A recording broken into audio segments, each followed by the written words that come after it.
Oh, what's your matter? What did you protest about, Miss Owens? Laptop's not showing any buffering. Yes. Yep, according to my laptop, I'm not seeing any buffering.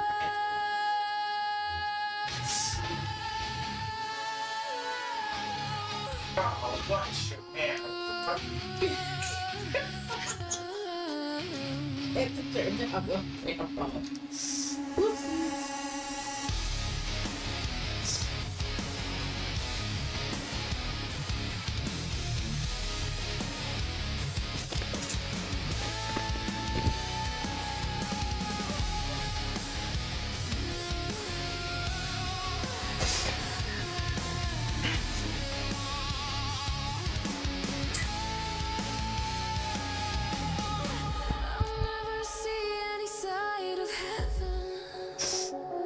Man, I was supposed to make it on a bit on the set.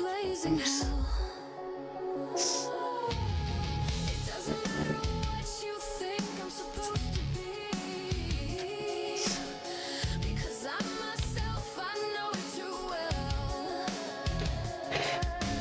Hey, Emma. Hey, Emma. Thanks, Carmelita. Carmelita, welcome to the stream. Just sharing things out, and we'll get started.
Emma, I do have some good news for you. After talking with Kelly, she has decided to sign you here to BMWF, so you should be making your debut here within the next week or so.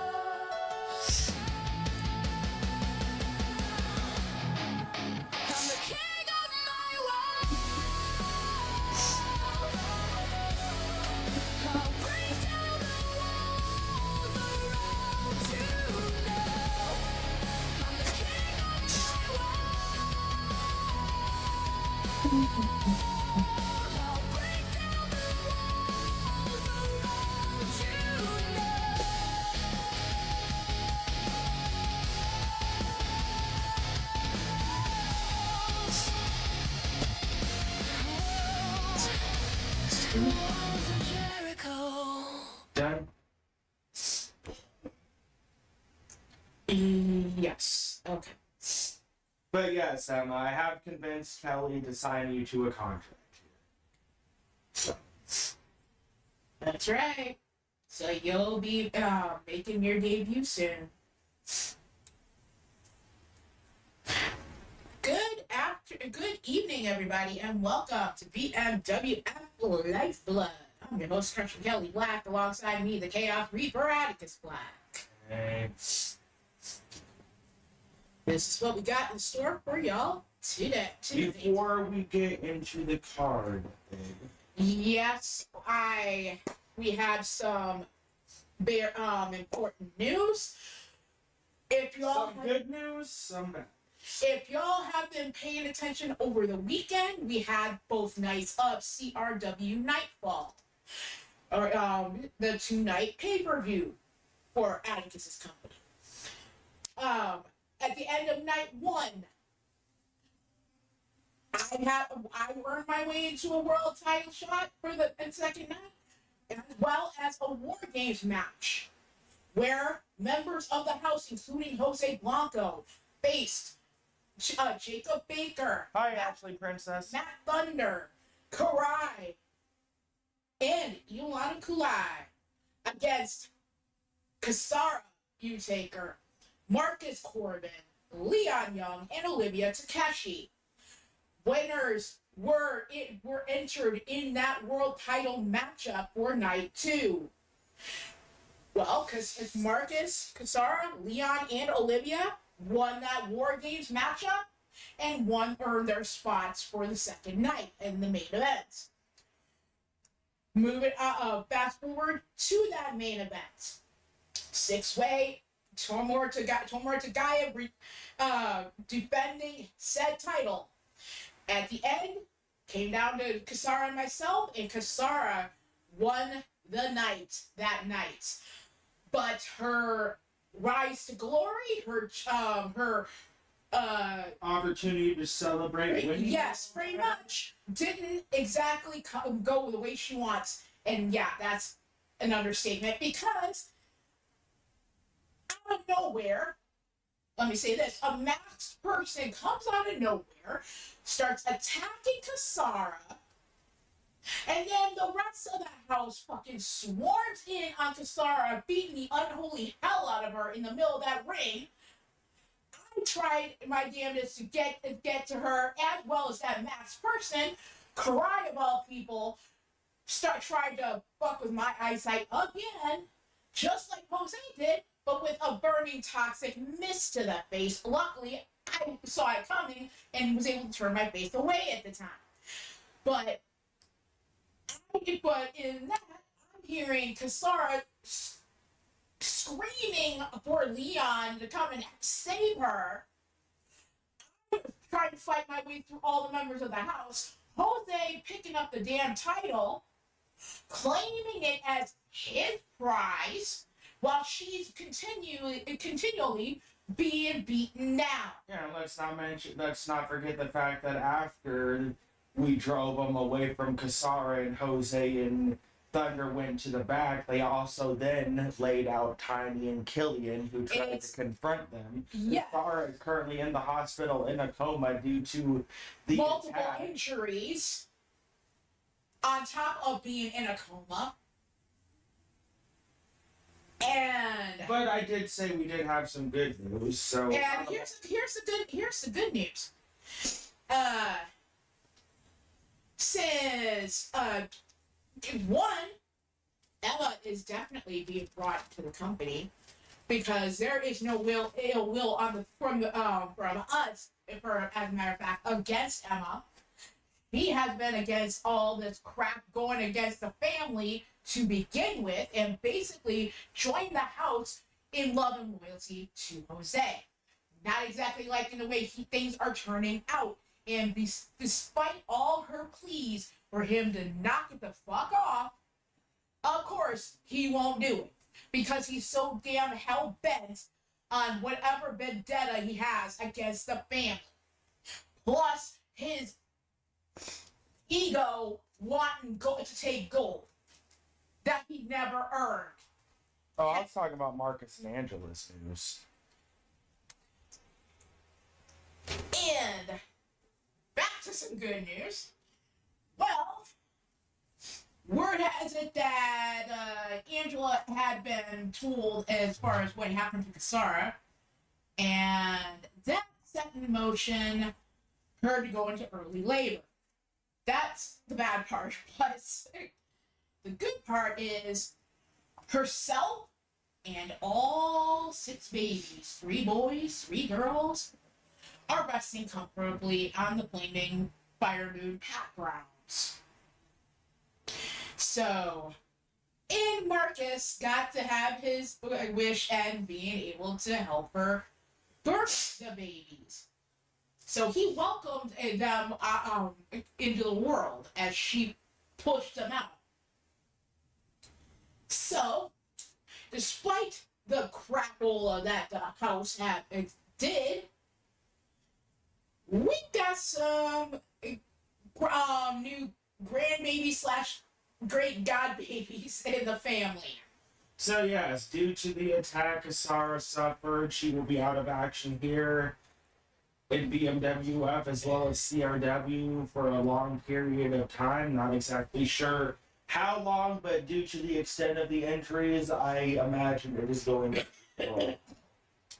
It is probably going to be a lengthy recovery because I came to the arena from the hospital. I never fucking left because I can't help for on my own end having a little bit of guilt at not being able to stop things any sooner than I did when I first noticed someone coming out of the woodwork And to go after. Leon and Kyle both still at the hospital, both of them along with Akira in action tonight. They will be here for their matches. And then, rightfully so, teleport their asses back to the hospital. Or have some, well, they can't. Well, either they can drive or someone can teleport them right quick. Because we got multiple members of the in action that can teleport them.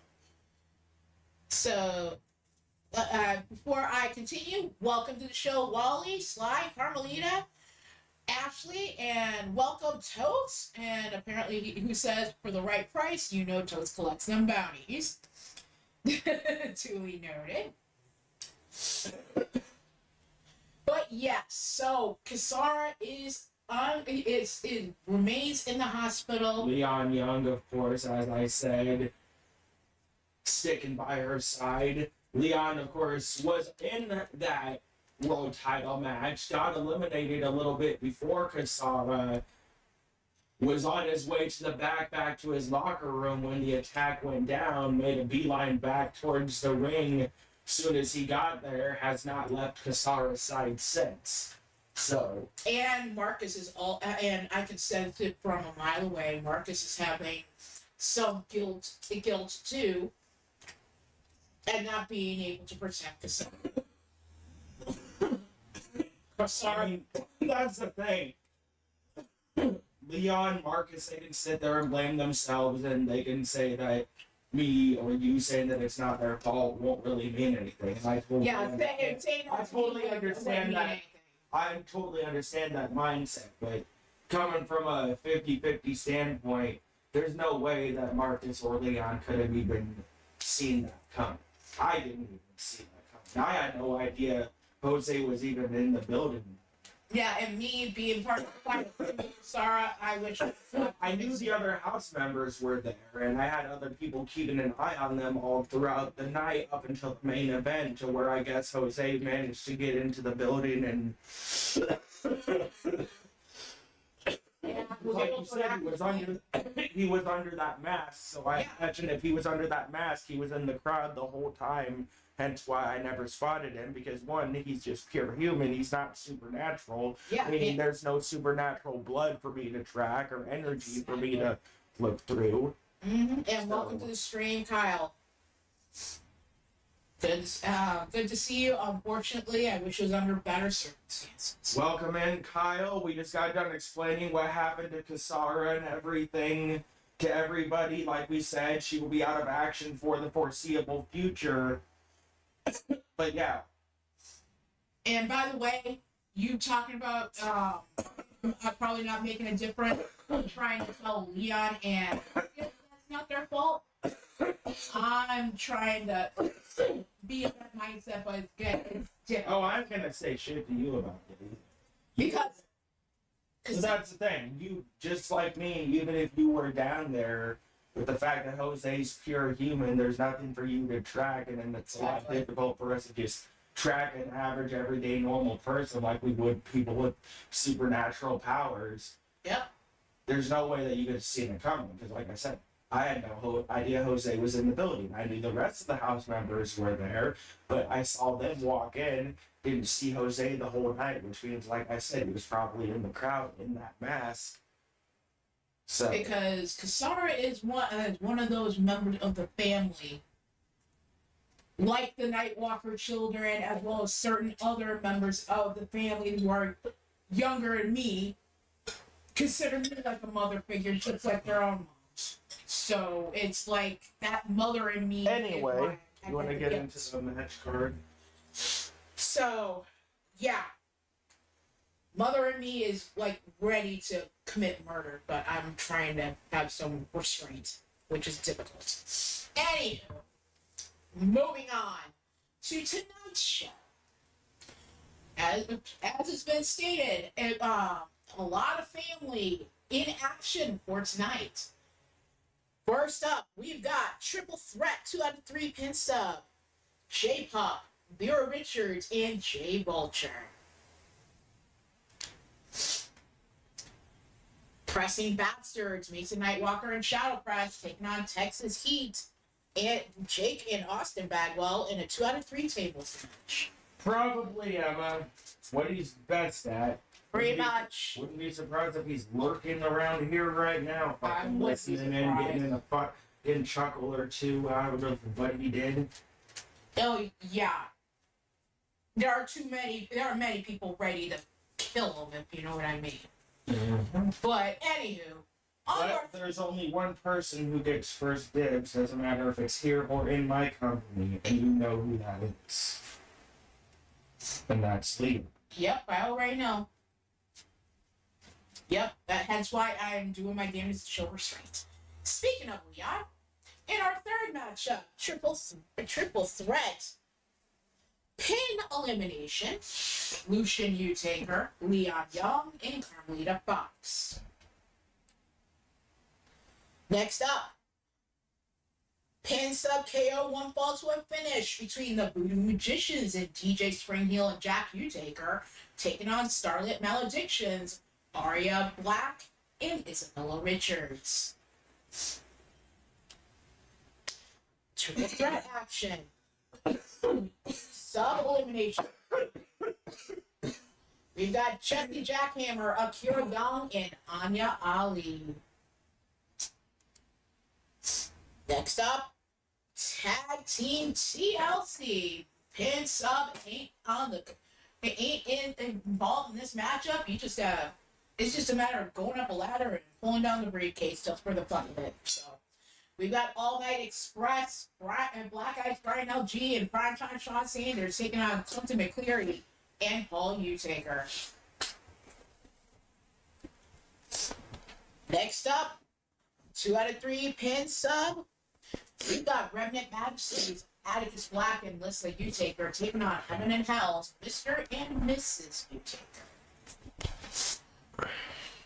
Tiny and Mr. U not exactly in the best frame of mind after what's happened to Kasara, along with everything else. You think? Well, of course they're not in the best frame of mind. How do you think I fucking feel about the shit? We're all ready to commit fucking murder. Yeah, but the fact that it happened on my show when I fucking put up extra security to make sure that nothing fucking happened and everything. It should happen anyway. Yeah. Yeah. As I call these matches as of late, violence therapy, which it has seemed to be much needed lately. Next up, pin sub KO 1 fall to a finish. Starlight Crusaders, Andromeda Utaker, and Bila Utaker, taking on the not so young Bucks, Max Blaylock, and the Incredible Steve. Andromeda is absolutely livid. You think she was pissed off before? Oh no! Before she was claiming the fact that she had hope for Jose and was going to try and save him. Now she just simply doesn't fucking care. Exactly. She was pissed off before, but she considers it Cassara and Killian like older brother and older sister, so Because she's married to Jack, so she's married into the family. So yeah. And Violet married to Lucian, of course. Yeah, Violet snapped as soon as considers Cassara the same way, so. So yeah, Violet fucking snapped last night after what happened to Cassara. So yeah, I feel sorry for Max and Steve. Yeah, Max and Steve, of course, themselves can't exactly be too happy about Elgin either. And plus, Steve, a week after getting married to Karma, so yeah, he's also trying to keep her happy as well as deal with a lot of this House of Ruin bullshit. And our main event of the night. We've got Brooklyn Joker, Damian Richards, and Kyle Young in a triple threat KO elimination matchup. And we already know the mindset of Kyle Young right now. But Damian has also been dealing with a lot of this bullshit too. With the house. And yeah. This don't make the dragging him any tamer.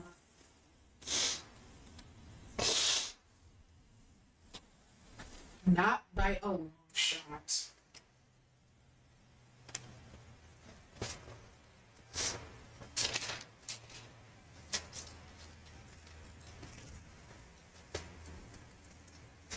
Apparently, from what Damien tells me, they've been receiving coded messages and threats at all their living locations from the other members of the house, giving them Sarah warning when she returns.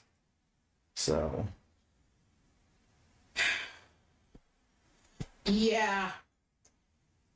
They go after Sarah, you'll have to have a fucking army to keep Damien from committing murder. Mm-hmm. Anywho. Starting us off, J-Pup, Vera Richards, and Jay Vulture. Triple threat.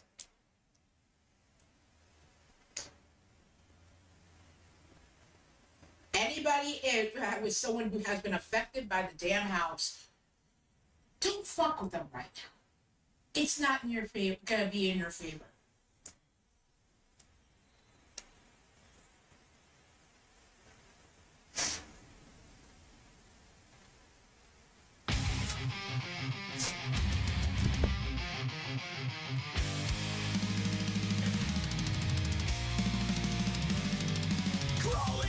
Alright, now first. From Toronto, Ontario, Canada. He is J-Pup, the son of one inanimate J-Dog, before he was a former member of the roster.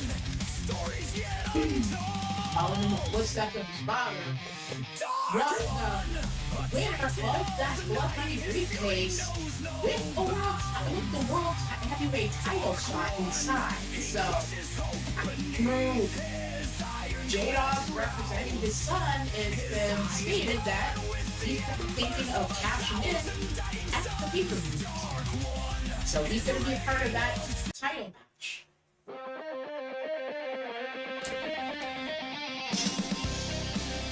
And now for our next one. Coming out at 5'8", 138 pounds, from Dragon Bella, Vera Richards.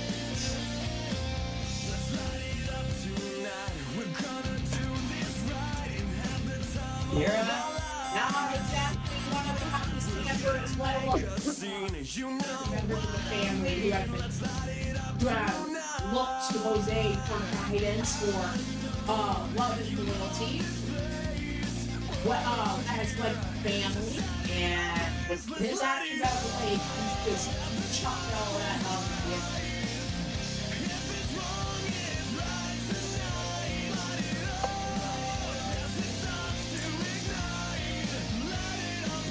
He keeps up with what the fuck he's doing. He's gonna end up losing count. Oh, he already has, pretty much at this point. Emma already said that she's not going to stop any of us from attempting to kill him, and whatever happened to Jose happens, and that she tried to fucking make him see reason. She's basically at the point where Andromeda is now. That shit from last night was basically hers and Andromeda's. Straw that works can't come back. Yep. Because she had tried to get Tom to cut down and just find another way to sort through this, and he just refuses. Yeah, that's why she's staying at our place. She asked me earlier today if she can stay with us because she feels safe being with us. So I told her she can stay at our place as long as she needs to until what time she feels ready to do what she thinks she needs to do next. And even in staying overnight at the hospital, I've also already messaged my Atticus, and I have no problem with that whatsoever. Emma's family, regardless of what Jose has to do today. Our final contestant, 6'4", weighs 145 pounds, from Ontario, Canada, Jay Vulture. So yeah, Emma, of course, member of the House of Ruin by name only, and probably the only member of the House of Ruin that just wants to be there to wrestle and win titles and not go around causing chaos and bullshit. Dave and Shelley pretty much the same. Shelley, of course, chose to leave. Yeah. Think the tie between Emma and Say, but the first is why she is taking her so long to even possibly entertain. Believe it.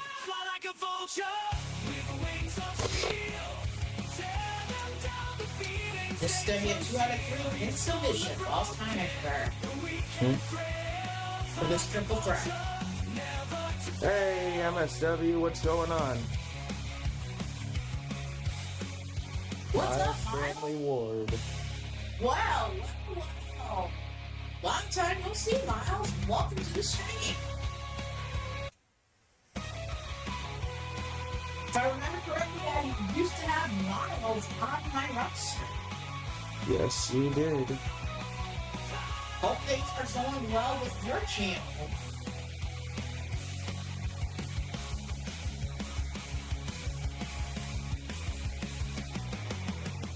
You're welcome, Emma. MSW, owner of Miles Stanley Ward Championship Wrestling. Check him out again. If you ever have a chance, don't know the last time he was live, a couple days ago, so. Alright, ran down the card, so hope you and good luck in your match tonight.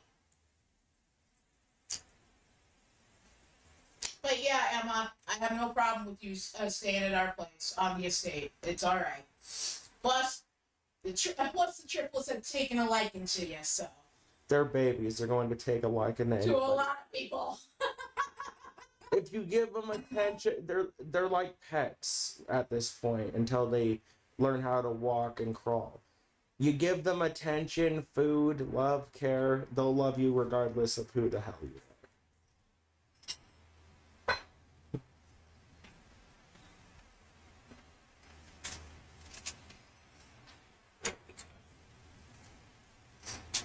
Northern Light suplex into a pin attempt on Mira. Kickouts.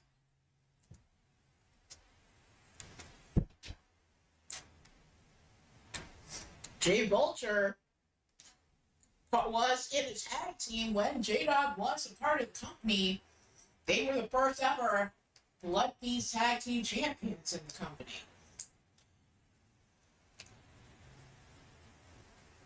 And J-Pup knows Jay Vulture quite well, being introduced into all of this on UCWE.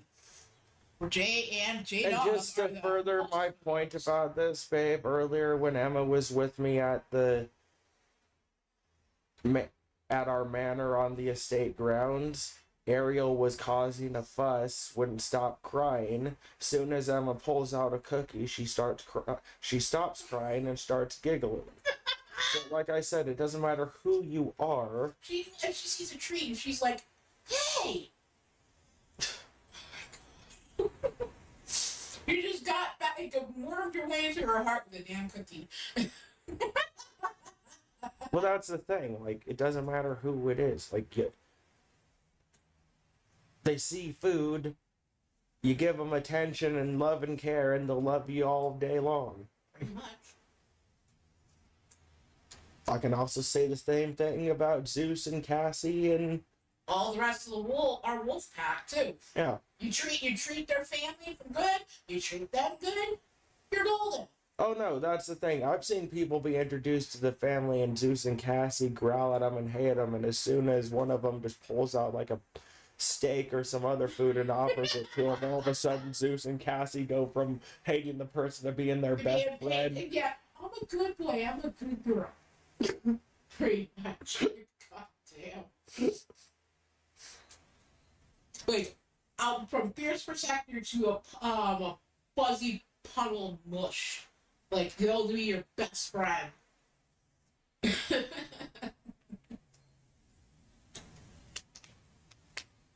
But yeah, J-Pop roll with up. a roll-up on Vulture. Not successful. But yeah, those wolves have been protective of all of us for a long damn time. Oh, Janice! Weapon cracked over the head of J-Pop by Fear at the cover, and he's able to kick out as the representative in the position.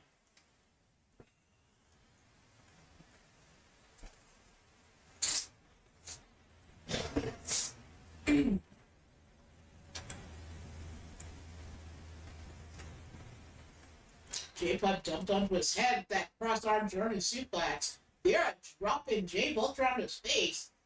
Turns the death kicks back up and turns attention back to Vera. Vulture is a veteran out of all three competitors in this matchup.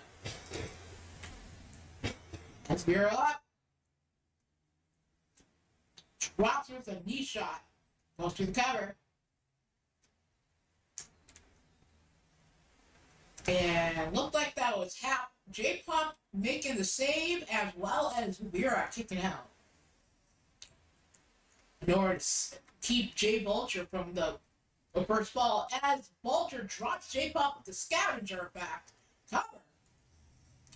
Vera, Richard, would you stop shaking the booty for fuck's sake? I almost gave a ball to J Vulture. Well, now she's getting back into it with that Reaper's Grasp, shaking her uncle out against, not able to have a successful submission ball. Sends J-Pop into the barricade. Lifts up Vulture back to his feet. Roundhouse to the face. Now J-Pop going after Vera. Knee shot to the face. To the cover.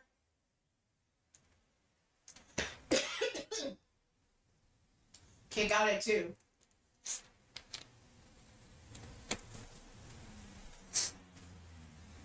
J-Pop went for a slip onto Vera from the ring apron. Didn't look like it connected much. Hog wild with that damn sledgehammer. Cover.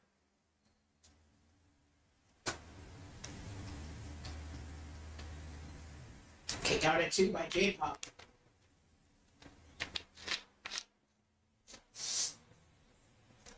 Blocked by J-Pop. Sends her towards the barricade as Vulture is coming around with those steel steps. Chucks them onto Vera. Sends her back into the ring and he follows. And Vera able to knock down Vulture. And Vulture comes firing back, raining the right hands to the face.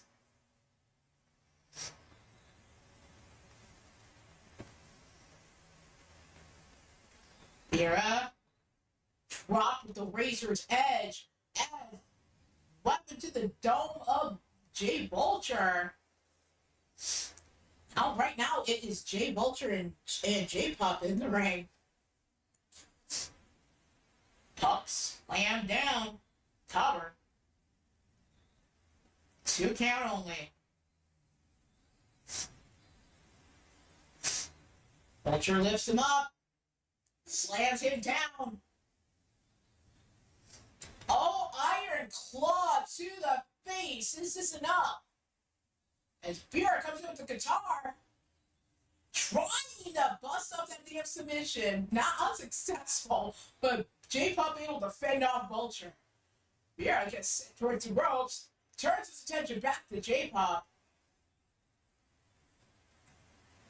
Oh, rolling pin on Vulture. Kick out at 2. Vera seeing the opportunity and taking a page out of my book with the silver bullet into the cover. And busted up at 1 by J-Pop. That's the thing about triple threats. You got one extra person to keep an eye out on. Knee shot on J-Pop, cover on Vera, and busted up by Vulture as the referee's about to even come to 1.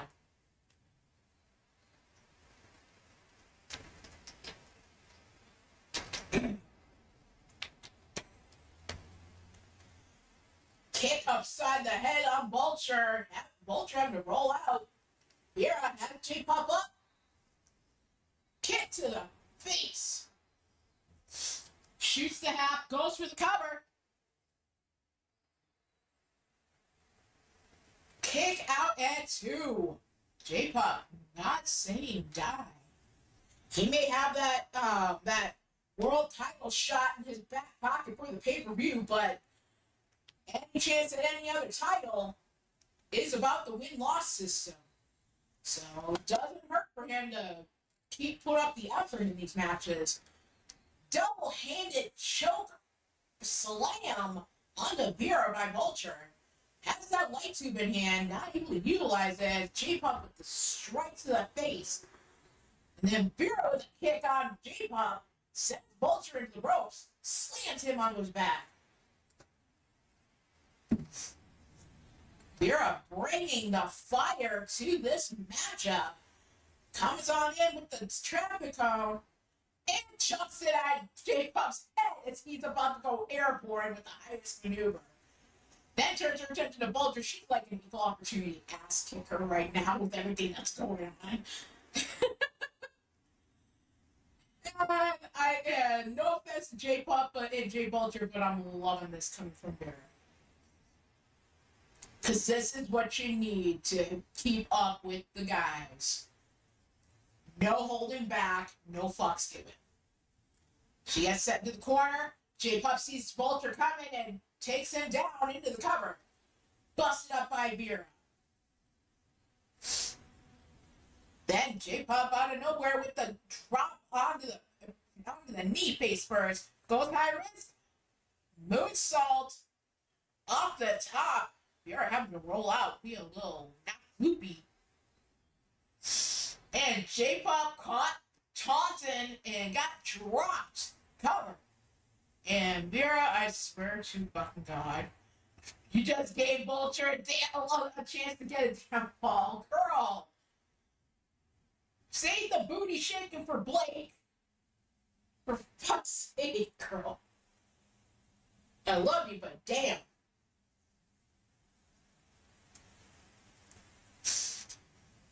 Vera sends J-Pop across the floor as Vulture going for another set of steel steps and cracks Vera right in the face.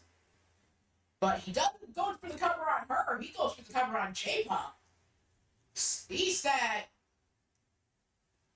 an opportunity, and with both balls in his back pocket, your winner is J Vulture.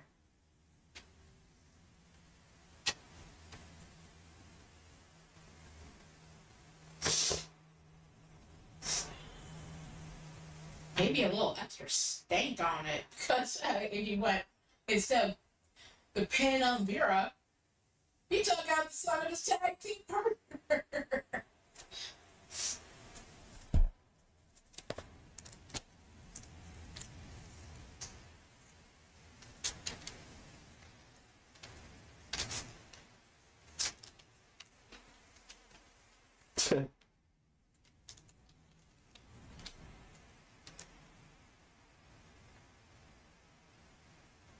Well, probably, Arya. Probably.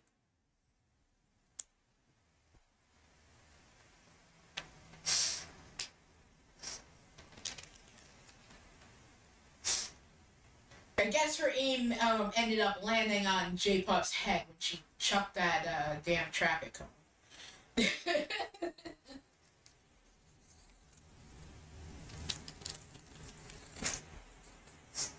Anywho, next up, 2 out of 3 tables match between the Pressing Bastards, Mason Nightwalker and Shadowpress, and Texas Heat's Jake and Austin Bagwell.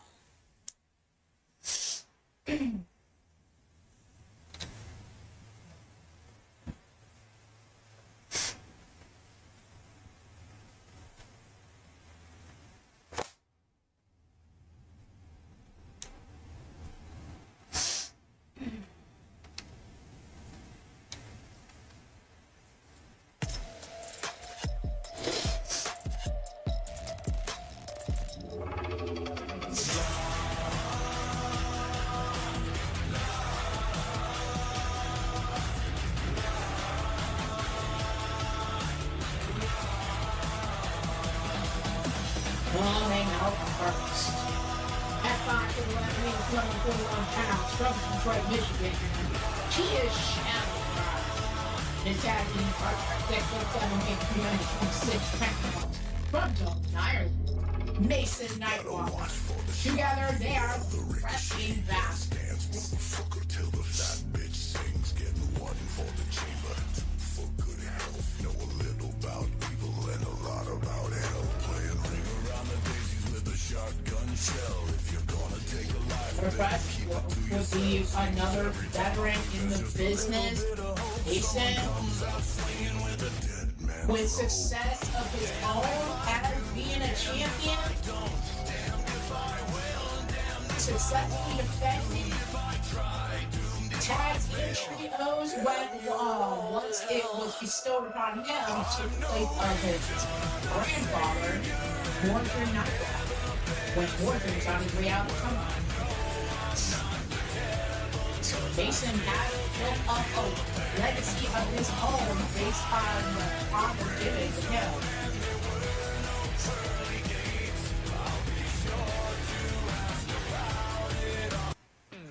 Now, for our next team. The band played loud, the beer Making their flowed way cold, out. neon buzzing like the stories told. A Texas night, the air so thick, and a 6'1", whiskey weighs in hand, 250 just pounds from trying Austin, to Texas. Then my buddy Austin walked Bagwell. in, Together, grinning they're real Texas wide, Heat. a blonde on his arm standing by his side. Didn't take long for whispers ran, she ain't single, that's JD's woman. Connections in this one too. Whiskey It's pretty much the theme in a lot of the matches in my company. It's what it is. This is pretty much a family business when it comes to professional wrestling. The sun goes down, JD runs this town. Jake and Austin, Owns father-son half the duo. land. Oil Mason and cattle Shadowpress. deals all made by hand.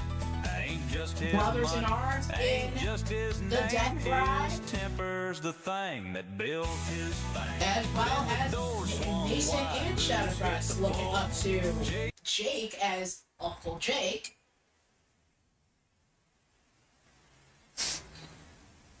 Here we go. This is 2 out of 3 tables. Jake going after Mason. Shadowpress dealing with Austin.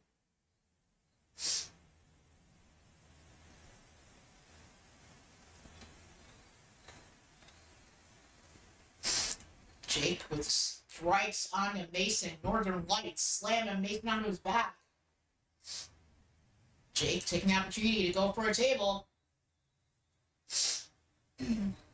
Leaping neck breaker on the shadow press from Austin. And shadow press with the takedown on Austin. The spear. Jake with the springboard. Shot to the face, knocking down shadow press. And going for that second table. To send it into the ring as Mason sets up the one introduced by Jake. And shadow press sending in a third one, just in case. Austin going out to greet him. Austin shadow press battling on the outside as Mason with the series of maneuvers to keep Jake under wraps. Dropping the knee to the spine. And Austin thinks we don't have enough wood, so he sends it in another table. Back body drop by Mason onto Jake. Goes after Austin. Austin firing back, turns his attention to shadow press. And again with the Jake, I know you want to try and keep up with the youngins, but yeah. You've dealt with injury before. Do you want these to be permanent? You are long in the tooth. Just saying. Jake going for the 69 stretch on Mason. Ain't gonna get the win and get the ball, but what can I say? It's better than that kind of maneuver being done by a certain stinky asshole.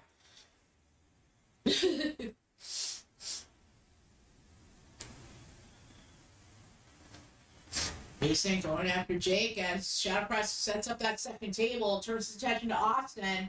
Jake bending off Mason. Russian leg sweep by shadow press, raining the punches on Austin. Jake not falling out after Mason as he rolls out.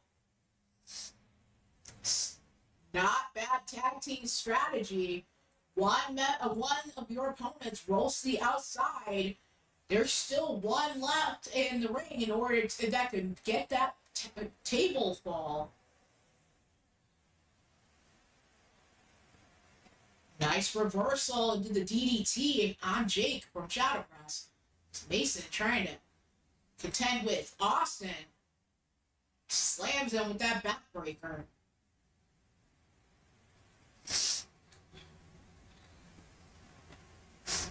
On the shoulders of Mason, Austin able to fight his way off. Shadow Press has Jake wrapped up in the ropes. And chest is gonna just be hamburger meat with those clobbering blows to the chest.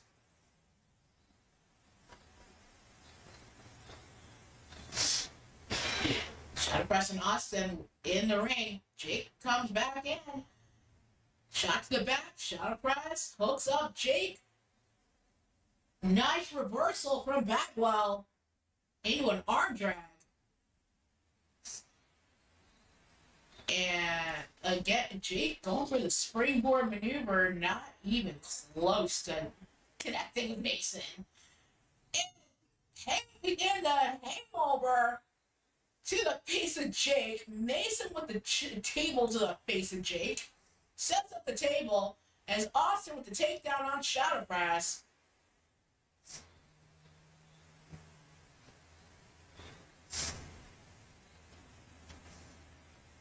Shadow Press keeping Austin occupied on the outside. Mason with the setup. And that's a fall in the favor of Depressing Bastards. Slamming him and Jake right through the table. Jake with those elbow shots trying not to be put through it a second time. Kick to the face on Mason. Shadow Press comes back on in to help out Mason out. Sees Mason caught by Jake. Mason thinking Shadow Press has things under control. High risk Meteora dropping the knees onto Austin to the outside. Speaking of the knees, knee lifts to the midsection on Jake. Enterprise working him over in the corner.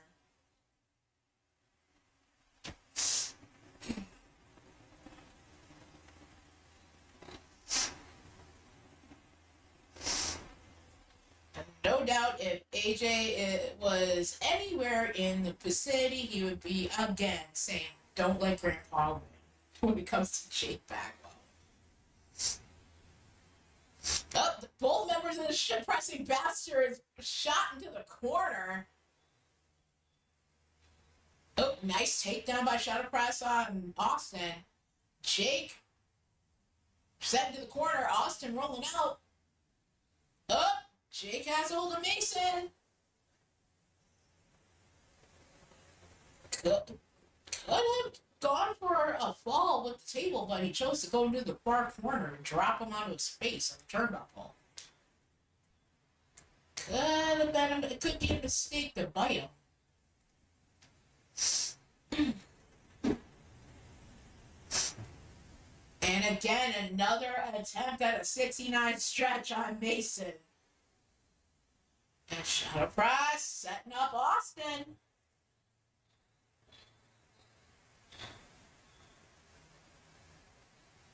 Superplex through the table, and your winners, Mason, Nightwalker, and Shadow Press, the Pressing Bastards.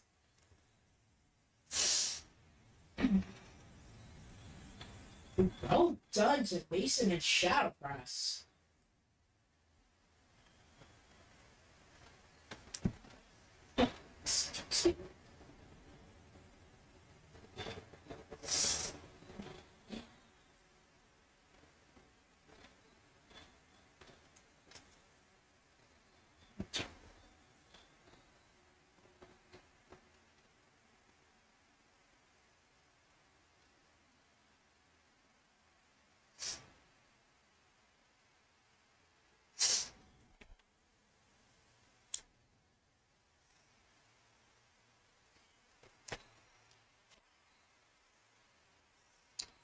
Next up, we got Lucian Utaker, Leon Young, and Carmelita Fox in a triple pin elimination matchup.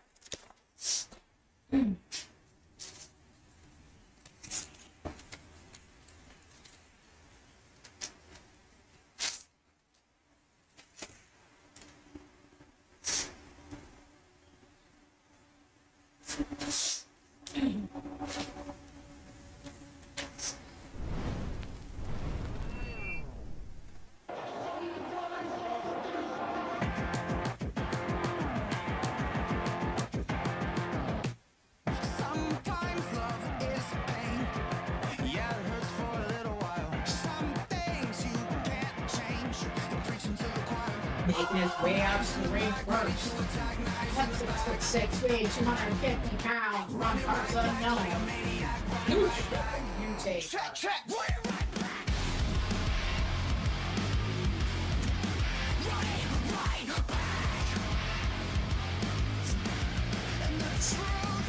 Carmelita fired up for this matchup, so I wish her good luck. No doubt, matchup, Carmelita. Best of luck.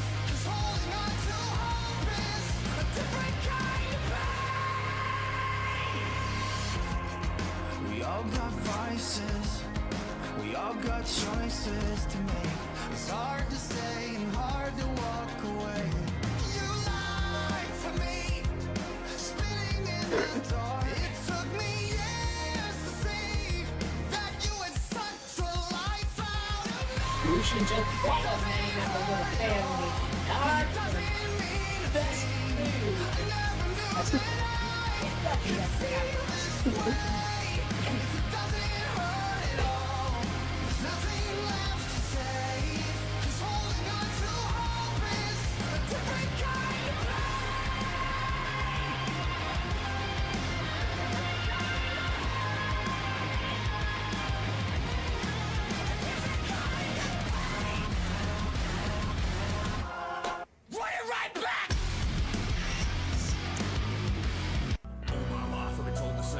Step out, don't test them all. We know you can, you know you so much better than you know yourself.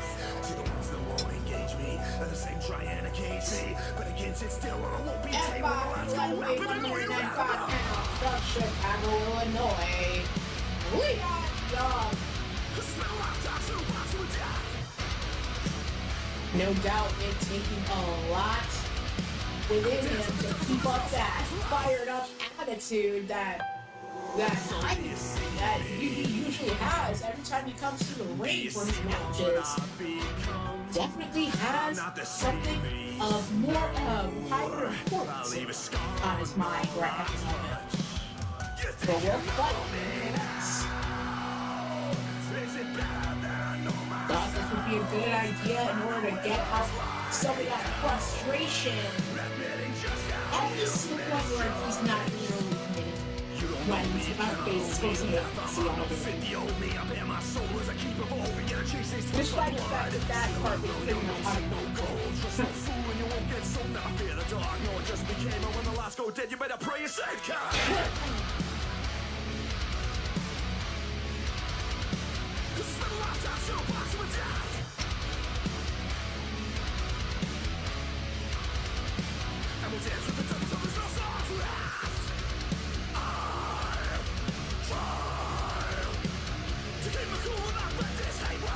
And for our next one.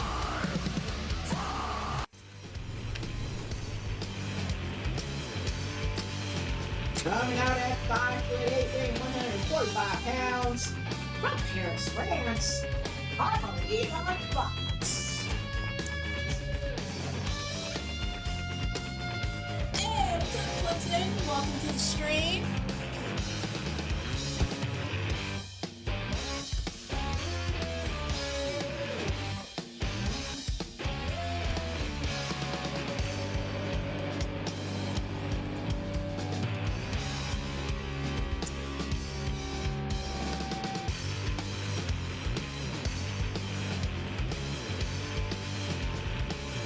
You are in action tonight, Clifton. Technical call with the high ground. It's gonna be a couple matches from now. It'll be you two taking on Brian LG and Primetime Sean Sanders, the All Night Express in a TLC match. Why am I tempted just for a joke match from a Star Wars show to download Anakin Skywalker and have him fight Paul and Clinton in a 2-on-1 match, so Anakin has to take on the high ground? Hey, it's pretty much the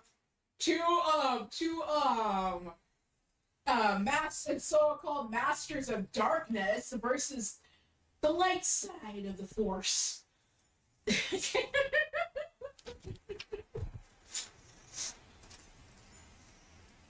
Anywho, back to the action. And Lucian chucking that sledgehammer. I don't know who he was trying to connect on, but not successful. After this matchup, we will have a pin sub KO 1 fall to a finish matchup between the Voodoo Magicians, Jack Utaker and DJ Springhill, versus the Starlit Maledictions, Arya Black and Isabella Richards.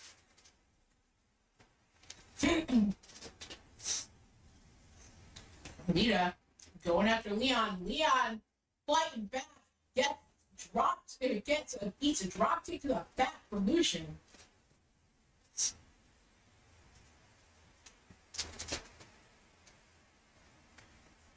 No doubt, there's no ill will between Lucian and Leon.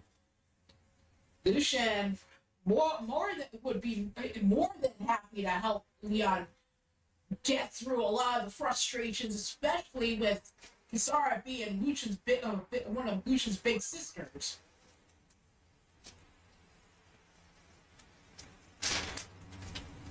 There are things that we are willing to do when it comes to helping our family. I'm just going to say this. I have known Killian for years. I have never seen him this unnaturally calm. That's a bad thing. That is a bad thing.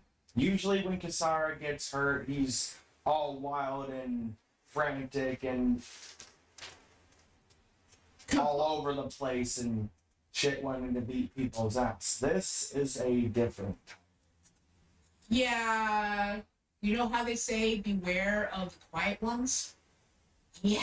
Yeah, except Killian is never one of the quiet.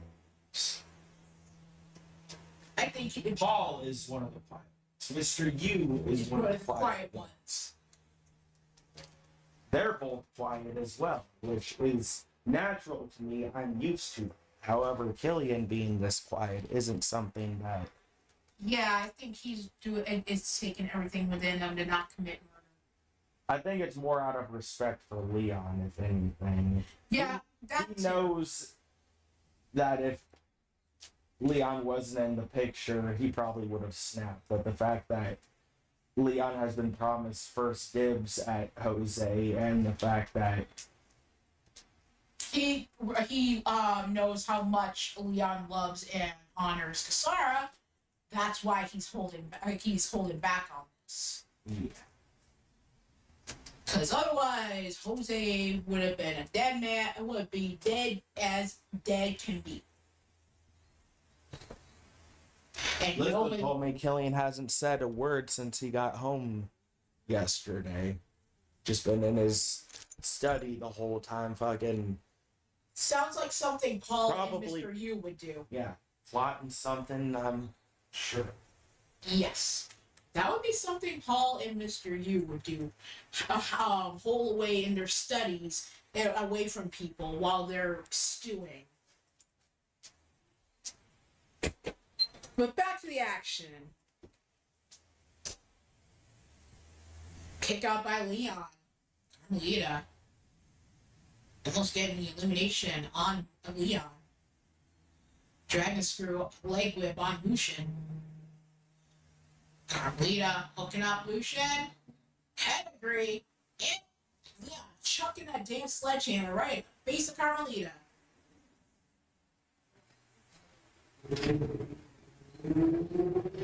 Carmelita, no doubt. Carmelita as well as Sly, no doubt, understanding the severity of everything going on with Jose in the House of Ruin.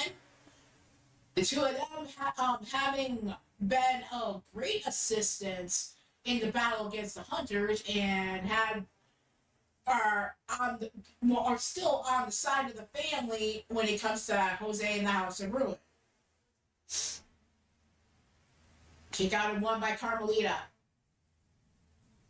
So yeah, Carmelita as well as Sly both know that if they're in a matchup with a lot of the shit going on, it's no hard feelings against them, but they happen to be in the same match as them, so you're just gonna have to deal the best way you can with the raw emotion involved. And oh geez, Carmelita is suffering an enema with the damn traffic cone. Ugh. Sly's gonna have to help her chill out and give her butt maybe a massage or some shit. I don't know.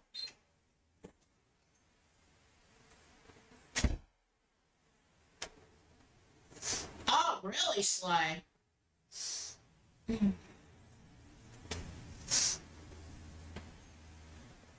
Well, it's so basically you and Carmelita, you have been a great asset as a friend and as a friend of the family as well as allies.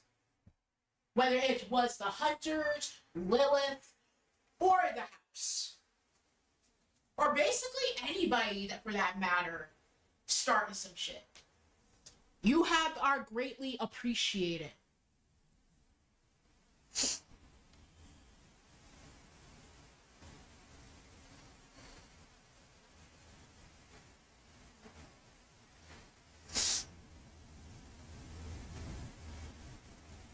Inside the ring right now is Leon and Carmelita as Lucian is laid out on the outside.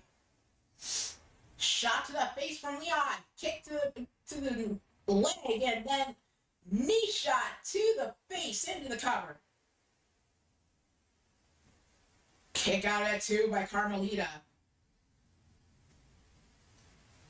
No doubt.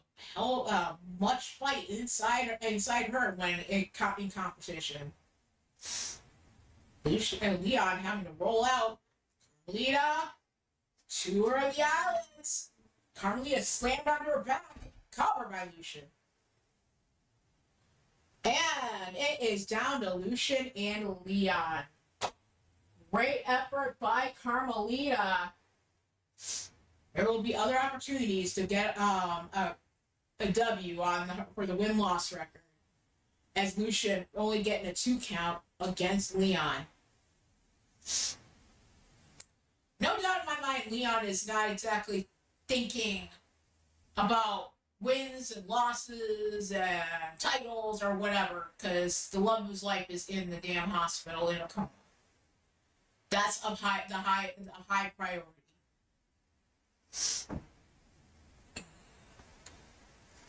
Sly assisting Carmelita to the backstage area. Lucian with the brain buster onto Leon.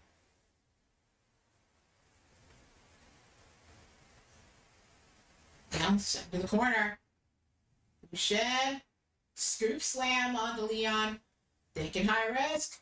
Traversing the ropes. What does he have in mind? Fired up. Somersault into a moonsault into the pin. 2 count only. This kind of stuff may not be on Leon's mind at the moment, but he'll fight regardless, because that's how he's been trained at the Second City Dojo, and Kasara wouldn't want it any other way. Fire the fuck up, whether she is with it, whatever, no matter what the fuck is going on. Plain and simple.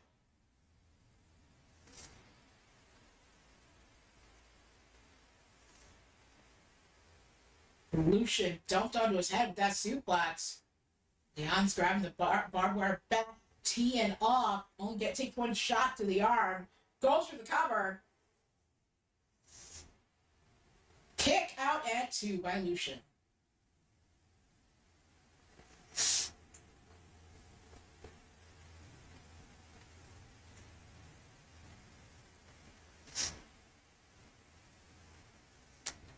Slingshot, 1-legged drop kick to the face of Leon.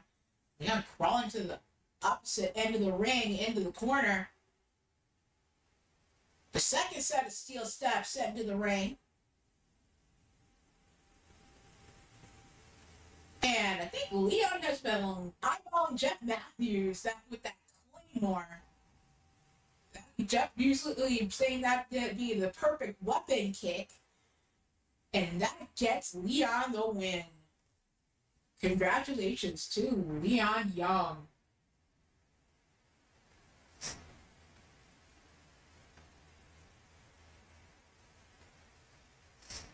No doubt, fighting as hard as he could in order to honor Kasara.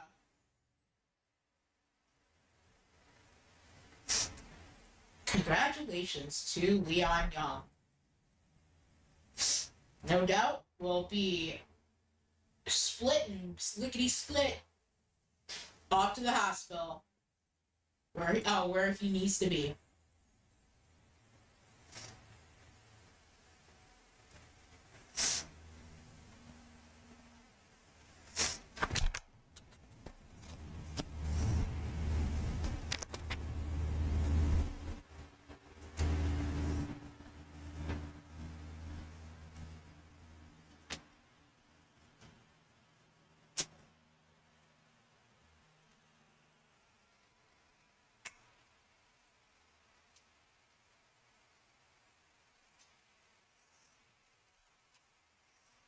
Next up, pins up KO, 1 fall to a finish.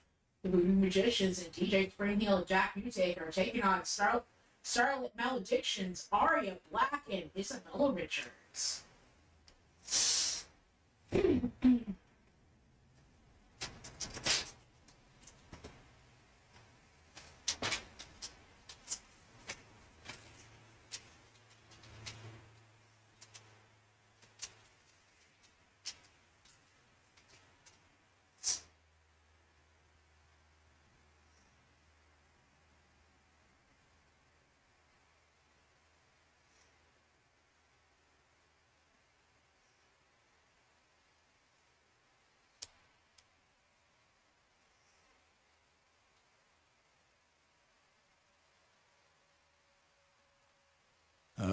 not the one who's so far away. When I feel the snake bite and tear my veins, never did I wanna be here again.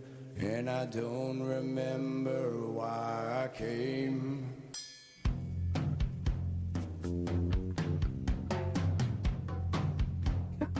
First at 6'2", weighing 240 pounds.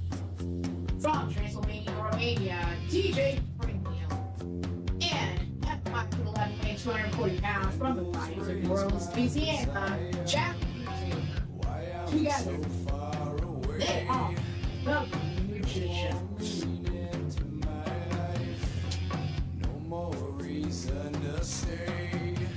Oh, guys, that Melissa on the their music, and it's one of my favorite music, favorite songs by Godsmack. Oh, yeah.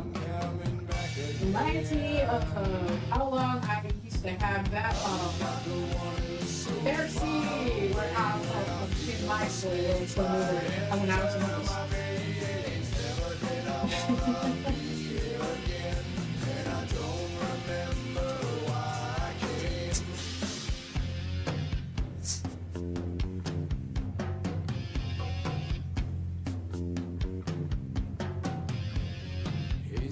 Clouds rain on my head, empty thoughts fill my ears.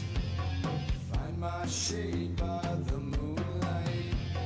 Why my thoughts aren't so clear? Deep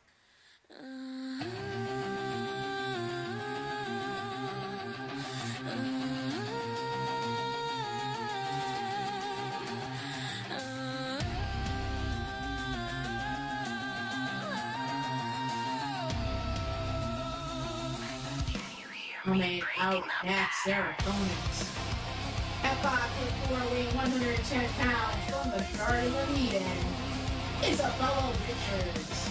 And at 5'5", weighing 125 pounds, from Kyoto, Japan, the Deck Huntress, Aria Flash. Together, they are Stark Malediction.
Hey, Lady Devil, the Youngins, and Zenon. Hey, LD. And Against All Odds. Oh, we got a Blaze Raid from the Blaze's podcast for today. Welcome everybody to the show. Appreciate y'all stopping in. And I see Cassie, Madam Red. I see Bones. I see Uncle Mord.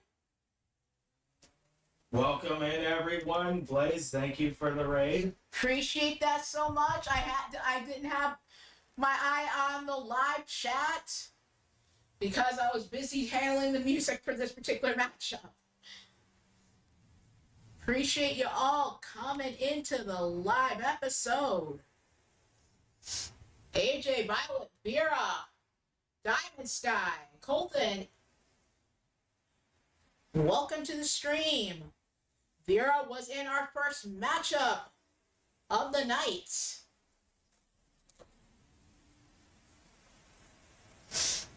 This is down to pin sub KO, one fall to a finish. For those of you who missed it, we gave updates on situations regarding the House of Ruin and Kasara U-Taker, spanning off of what happened at my pay-per-view Nightfall last night. So, Yep. Quick rundown.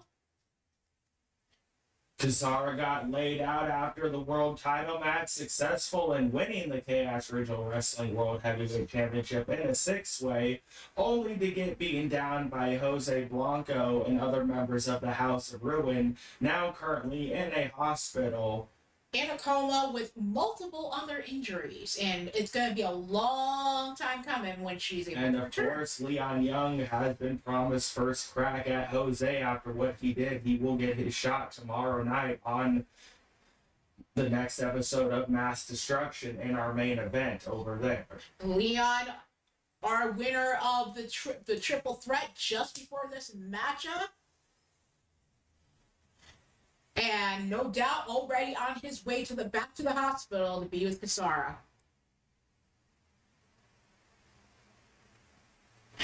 Yeah, Uncle Mord. Night one of CRW Nightfall. I myself in a triple threat, as well as Kasara, Marcus, Leon, and Olivia Takeshi, won a War Games match against the House of Ruin in order to get into the world title matchup the following night. Kasara won that matchup after it came down to her and my at the final two. A masked person comes out of nowhere to start beating down Kasara. Then the rest of the damn house swarm her like a fucking pack of wolves or vultures, whichever you prefer. Members of the roster managed to drive Jose and Matt Thunder to the back, where Matt Thunder and Jose would confront Killian and Mrs. U-Taker, laying Killian out last night and escaping along with the other house members. Yep.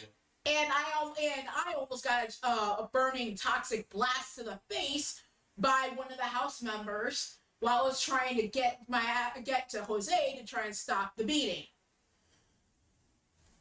So Mrs. U-Taker has challenged Jose to a 3 stages of hell match that will take place at my next pay-per-view as well.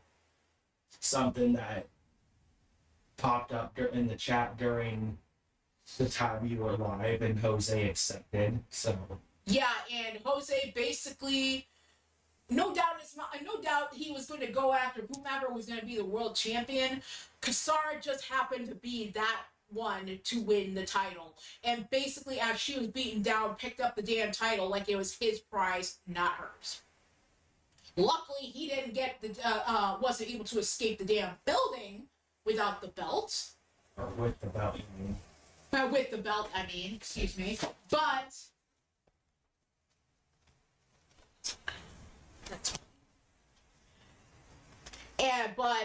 yeah. She's been in the hospital since last night. And Leon, no doubt, already gotten to the hospital after having his triple threat match just before this. Yeah, Leon got eliminated a little bit before Kasara was on his way to the back to the locker room when all this went down. Immediately went back to the ring to try and help her, and has not left her side since, other than to do his match here tonight. So. Yep, Kyle and Akira Young, as well as Mr. and Mrs. U-Taker, as well as other members of the family in action tonight. But no doubt, a bunch of us are going to be back at the hospital checking in on Kasara and Leon after the show.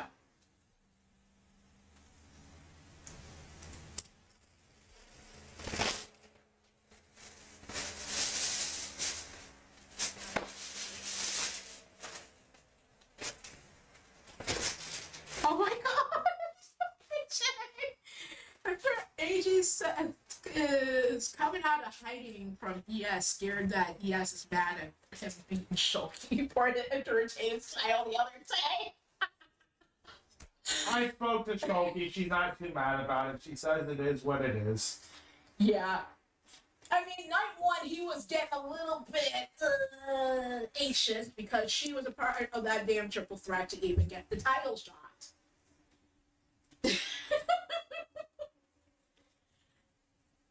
And that is it. Isabella able to get the successful submission win.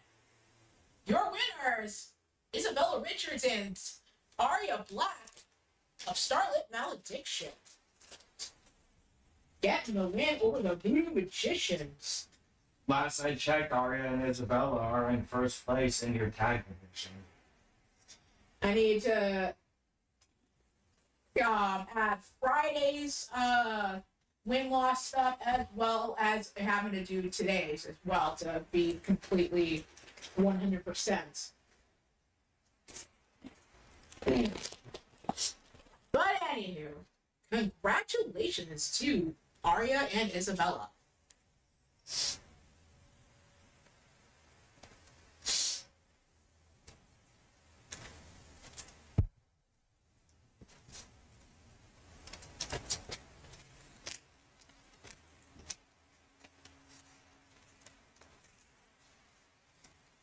Next up, triple threat submission elimination between Jesse Jackhammer, Akira Young, and Anya Ali.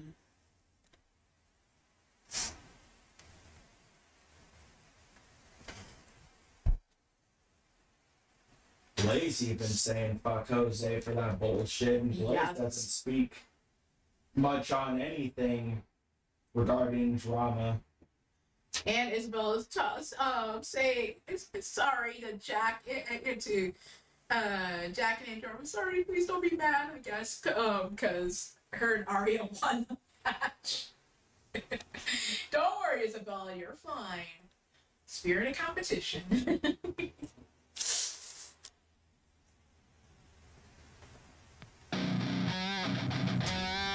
Oh boy. We got an East Coast bastard saying someone on the phone canceled his evenings. He's gonna be in the gym. Yeah, we just got an East Coast bastard involved in this thing. Somebody about to die.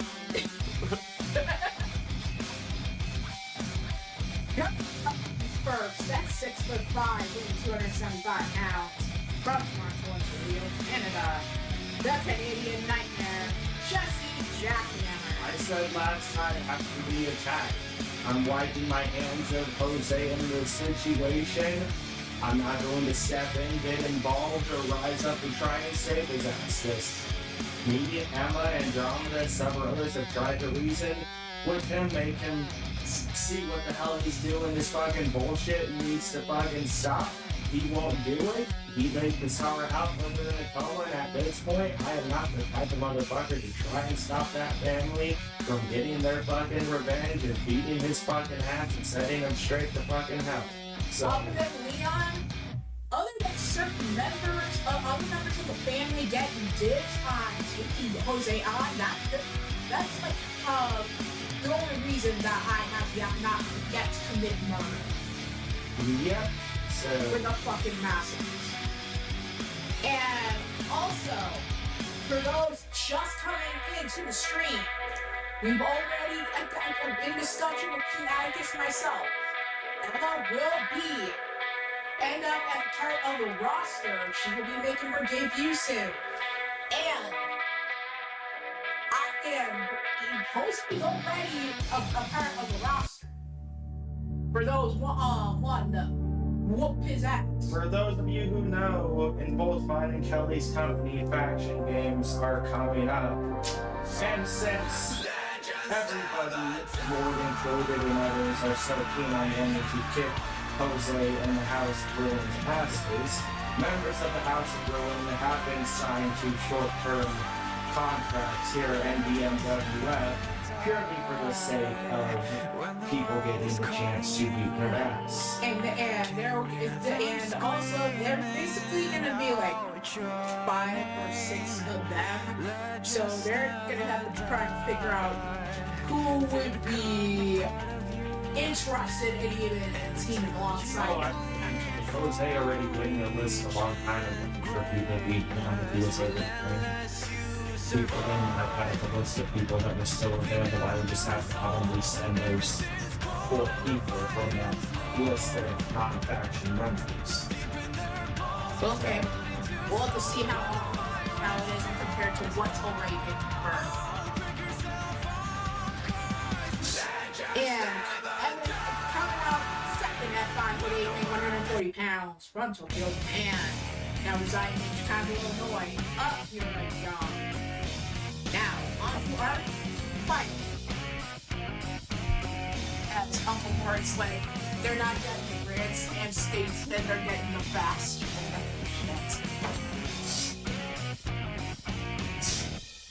Coming out next, at 5'8", weighing 140 pounds from New York, Anya Ali. With my perceptions and a match down 20 miles through the state to the cloudy town of Bellevue population. So from what I hear from the doctors and Leon and Kyle and Akira, Katara is making small recoveries from the time that she arrived at the hospital fighting. As best she can.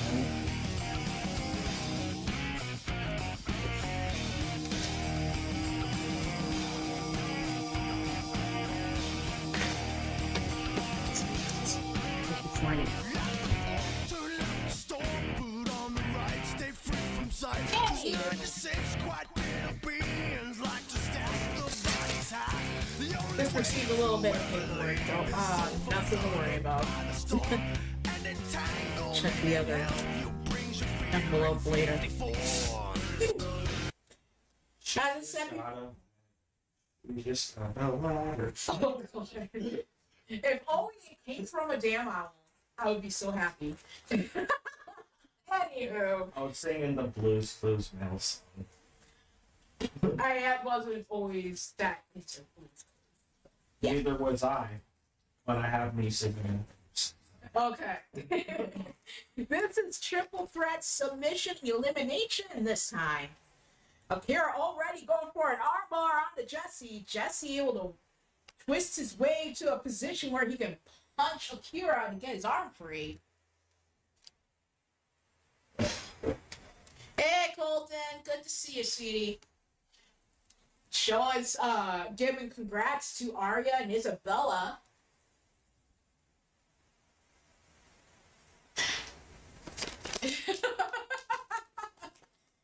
What did one of your kids pull on Zenon's tail? Whoopsies.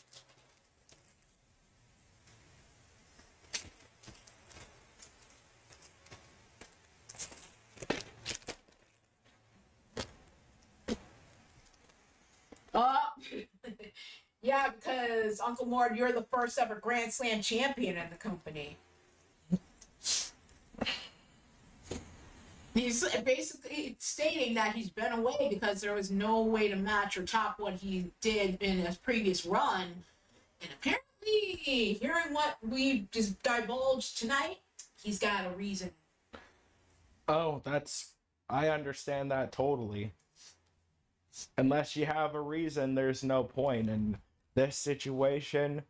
There's Family is a nothing. reason. There's nothing but reason. Yeah. Jose, I've said the same thing before too. Once I hit my retirement, I'm not doing this whole. I'm coming back gone. I'm back. I'm gone. I'm back. I'm gone. I'm back. Bullshit. If I'm coming back, there needs to be a reason for me to come back. And those and certain people better be careful when they give you a reason. Uh-huh.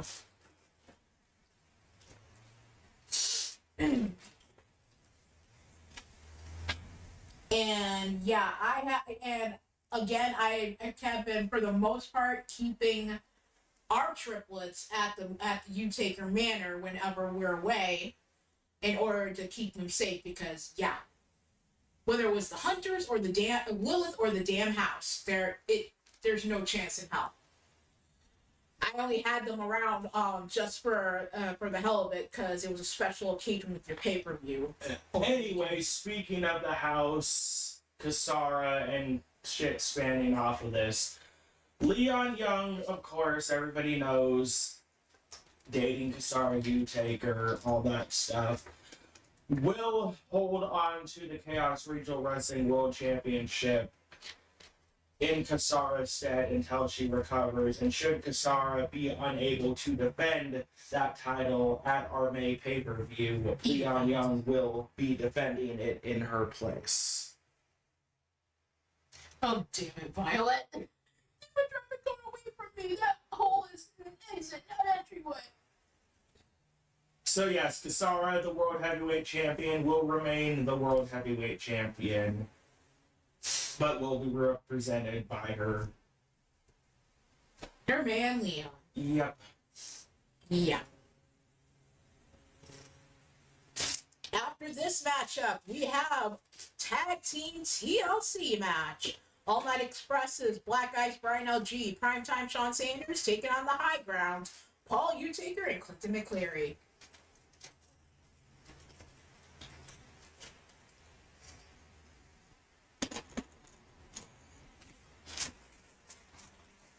Exactly, more because the only thing that's going to be coming to those fuckers is ruin. Yep. Of course, I can't really say that there'll be much of a house left after Mord and the rest of the family are done with him. Pretty much. So, Jeez, I haven't seen a Cornholio in a while. Yeah, we had one already. This tonight's show. I believe it was a couple matches ago, that triple threat pin elimination. Carmelita was the unfortunate recipient. yes, as far as Chaos Regional Wrestling goes, our next pay-per-view will be in May, and expanding off of what happens there will lead into our faction games, spanning from June all the way to the finals at the pay-per-view in September. And BMWF will be having their own pay-per-view sometime next month. I am still determining the exact dates, and we'll let you all know soon.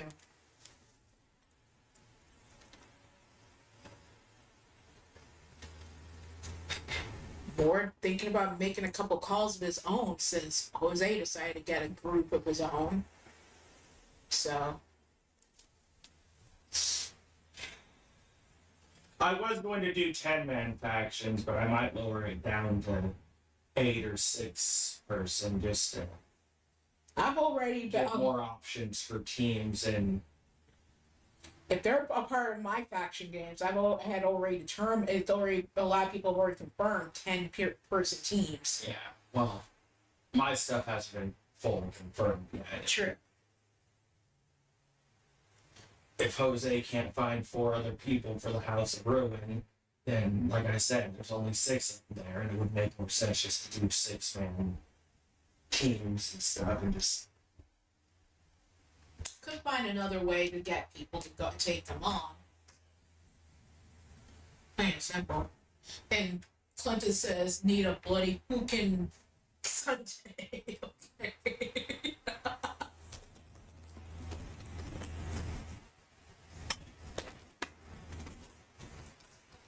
Yeah, and the triple threat between Lucian, Leon, and Carmelita. I know Carmelita was the unfortunate recipient of all.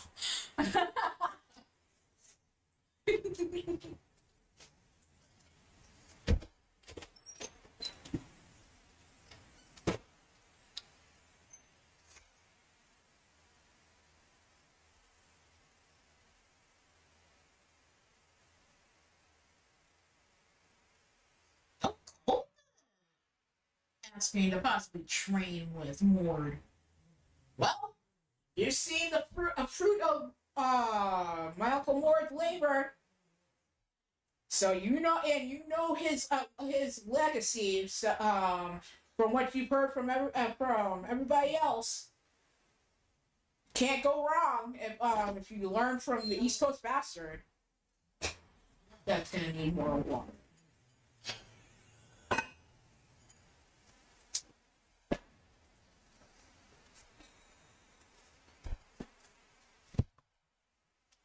Water's still.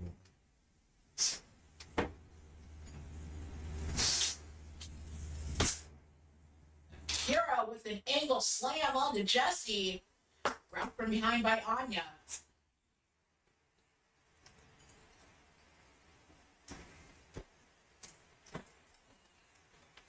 Hey, what's up, Daniel Johnson? Welcome to the stream. Hey, Daniel. Yeah, one thinks that Carmelita should put her tail in protection of that damn traffic cone. But yeah, Colton, you can't go. It can't exactly go wrong being trained by Mord, but yeah, if you ask me, if you ask your uncle Atticus, your uncle Asriel, many other members of the family, yeah, he ain't no fucking joke. He's a legend for a goddamn reason. He will make you bleed, pour salt on the wound, tell you to get up, start running, and laugh. He basically tell you to put dirt on him.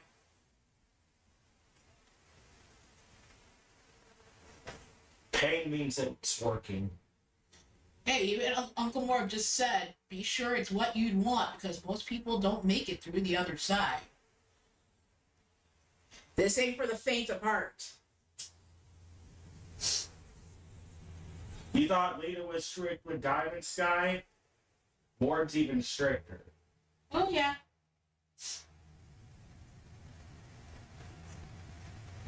Because Lita learned from Mord. Many of us did. And yeah, we've already heard plenty of tales of Aiden having to do quads a fuck ton of times. So, yeah. Quads ain't even the worst of what Mord gives if he really wants to punish him. Oh, no doubt. He can get creative. I don't doubt one bit. A sledgehammer to the midsection on Jesse. Akira teeing up on Anya. Hold on, sweetie. I'll let you out.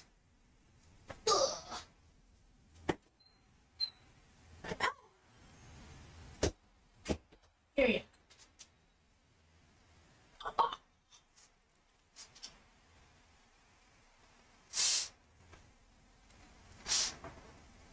Anya has a hold of Jesse, drops him with almost like a Cobra Clutch type of neck breaker. But yeah, at least 50% of the teachings of what I taught you, Vera and Violet, came from what I learned from Mord. The other 50 came from shit I learned myself along the way, and there's even shit that Mord knows that he never taught me, that he teaches other people. So, Pretty much.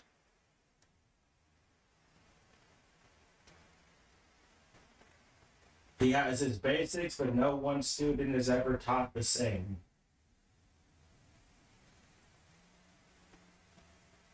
Makes it harder for them to get a read. Which I get. Teach them some things, but not everything. Pretty much. Because if you know everything, then you can't exactly surprise who you're teaching.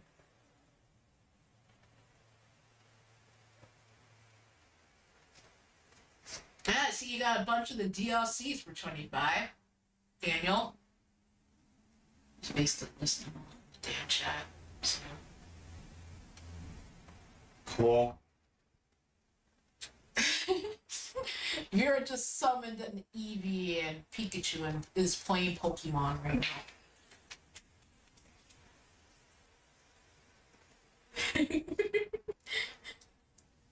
Well, you have your match at the top of the show, so you can rest up now. Have fun. As Anya gets set across the floor, shot to the back from Akira.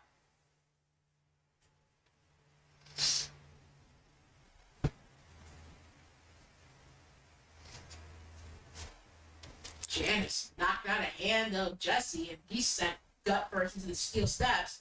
Kara not able to utilize that weapon. Anya with a double-handed choke slam onto the floor. Did you get permission from Janice before handling her like that, Jesse? I don't think Emma would be too happy. I think at one point, maybe at one of the She does it every single time. Yeah, Janice. so either one of those nights of your pay-per-view, she's like, Janice got used again. That poor girl. Oh boy.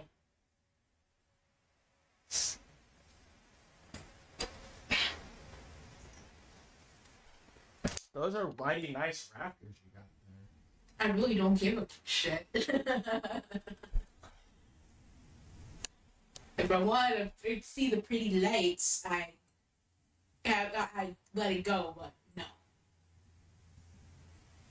I'm not paying the pretty lights. I'm paying the wrestlers that are actually doing their job.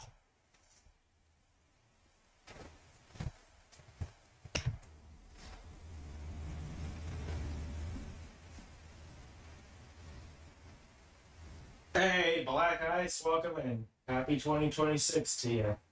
Happy New Year, Black Ice! Your matchup, teaming with Primetime Shawn Sanders, is right after this.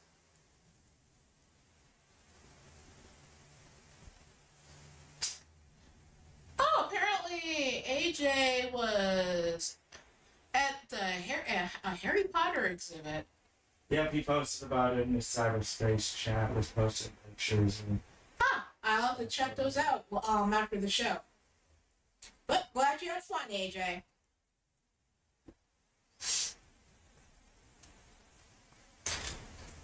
And Clinton's like, Black Ice!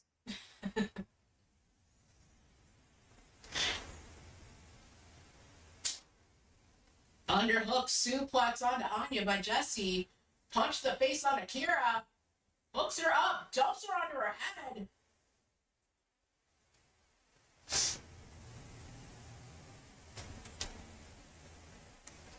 Like I stated before, after this matchup, All Night Express taking on the high ground in a tag team TLC match.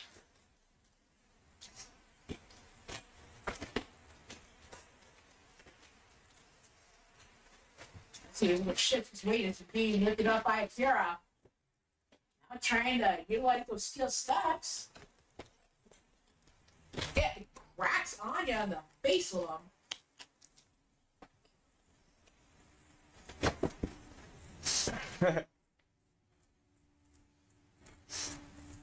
Emma, poor Janice. She gets used a lot. Shouldn't she will be angry and start popping everyone in the head?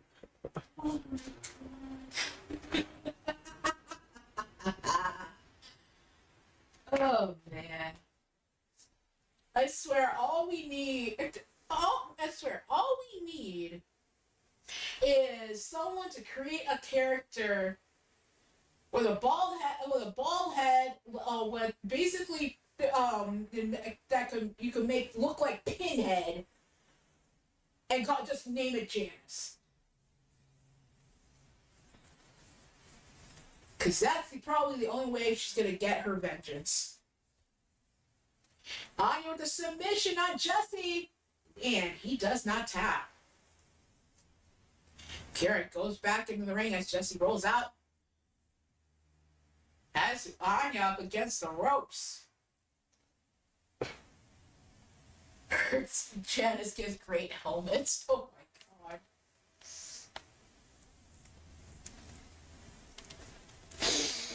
Jesse slammed with a backbreaker from Anya.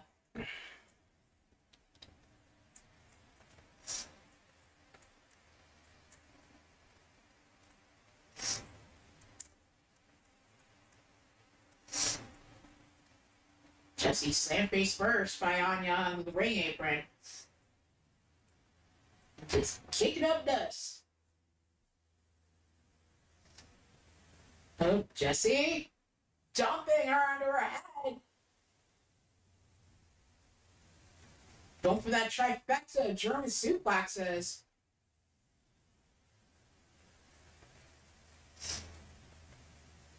Kira now going after Jesse. Drops him with the reverse DDT. Kira going in and out of ring, but they can high risk change their mind.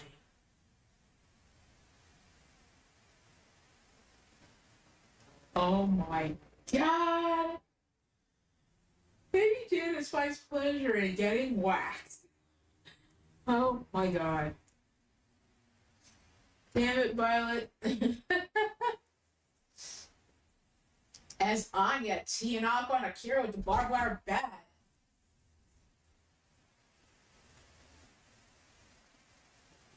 Yeah, as a hold of Akira, slams her onto her back.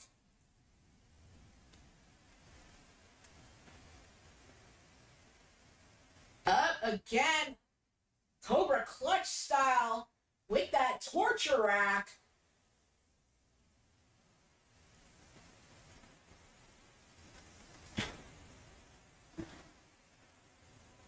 Looked like she was tapping, but I guess it didn't count.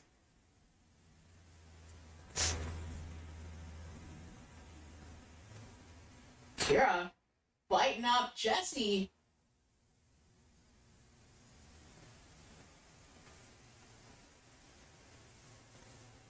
Jesse has her up, spins her around well on the shoulders, and that's one way to stop that from happening. Anya coming in with the sledgehammer, teeing up on Jesse mid-spin. Double-handed choke slam onto Akira. Anya with that chin lock onto Akira. And Akira, the first one eliminated. It's down to Jesse and Anya. Great effort by Akira. And Anya missed it in the face by Jesse.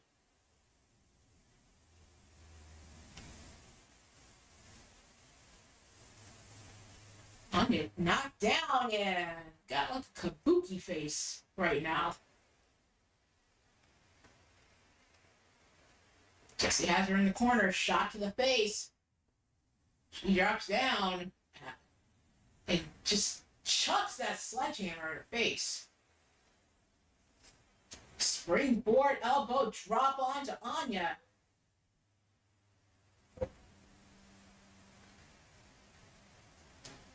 Goes outside just to pick up Janice and bring her into the ring. Teeing off onto Anya. She comes firing back, slams him down onto the mat. Oh, thinking of going for that torture rack on Jesse this time.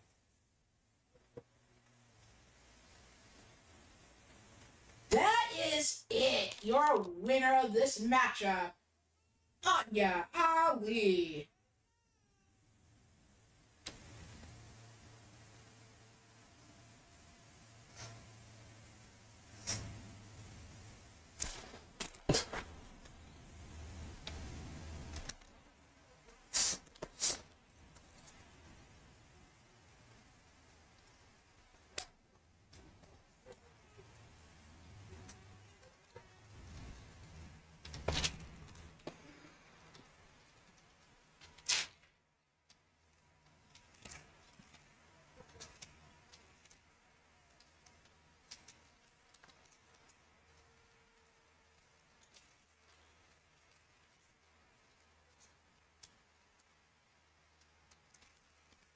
Next up, All Night Express taking on the high ground.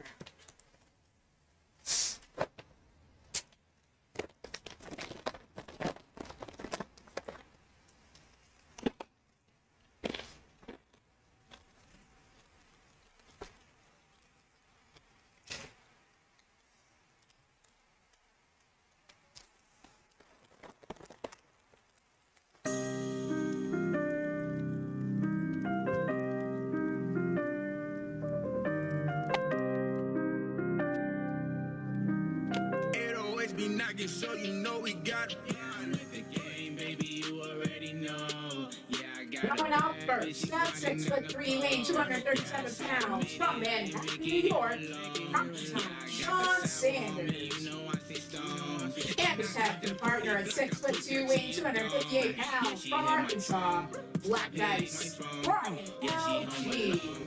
She gon' do you wrong. Yeah, I'm in my zone. I'm in my motherfucking zone.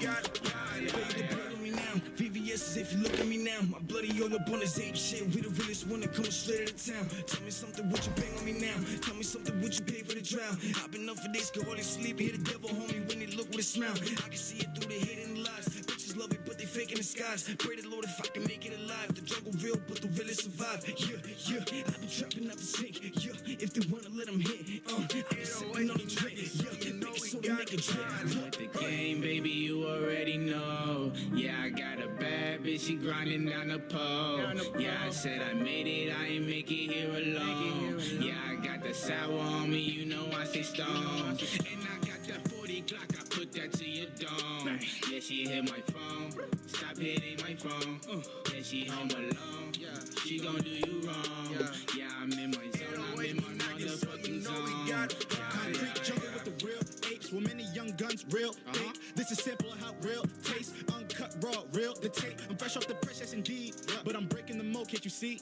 I've been what they wanted to be. The prophecy dictates it started with me. Check in, but I don't have time for the petty shit. I'm cooking up verses that ready whip. What? Universally, I'm excellent. FNYK is the galaxy president. Jamming on them till they deaf as shit. Living life without a deficit. Created my own sense of.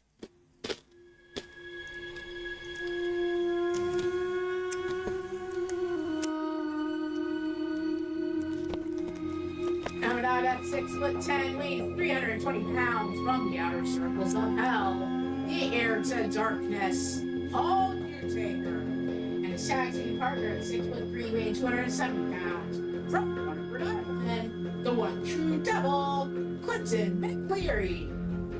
Together, they are the high ground.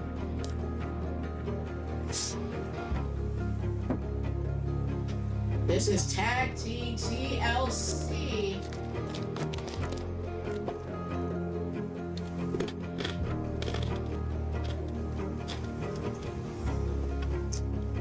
Pins and submissions don't count for shit in this matchup. It's just go up that ladder for the fuck of it.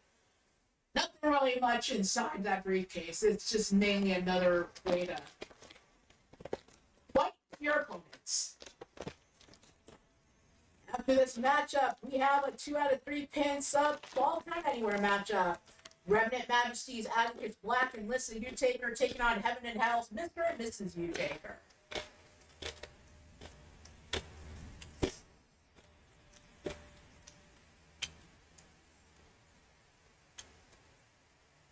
Clinton walking around with one of the ladders, cracks Primetime in the face and then sends it into the ring as Brian working over Paul. Clinton gets knocked down by Brian. Stomp into the mat by Clinton. Clinton working over Black Ice.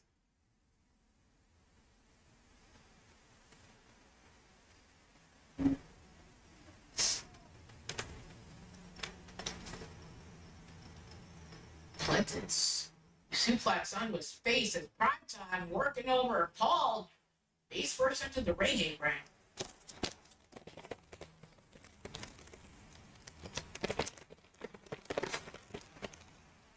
Double foot stomp on the outside to Paul from Primetime. Brian with the multiple neck cranks inside the ring on Clinton. Up into the face on Brian. I don't know what Clinton had in mind there, but he missed.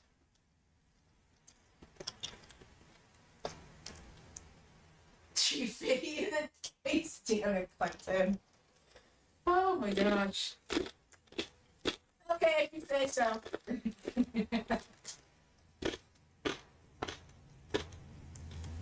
Primetime making a trek up that ladder to get the briefcase, and Clinton said, nuh-uh. No thank you. No tweet fitty for you. Then driving a knee to the face off on Brian. Time to roll out.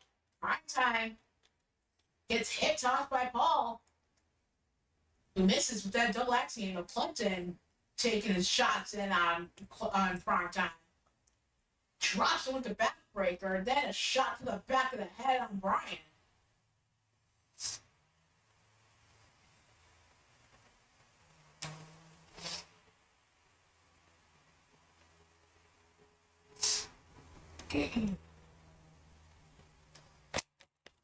Brian has a hold of the ladder. Sets it up. Makes that, with that climb to the top, will he be able to get that briefcase down? Oh, getting right on in there. Able to stop Brian in time, but Brian time also making it inside the ring. Stunned out millionaire on the ball. Here comes Clinton. Oh, low blow.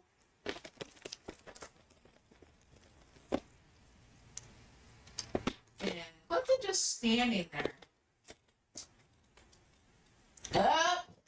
He already realized Brian was able to get the job done. Your winners are the All Night Express.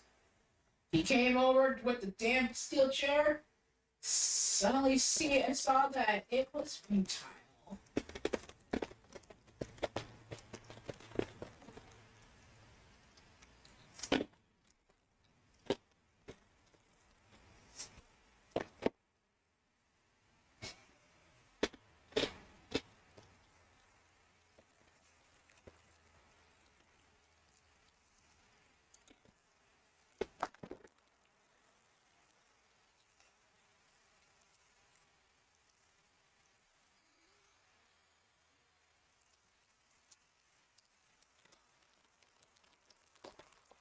Congratulations to All Night Express.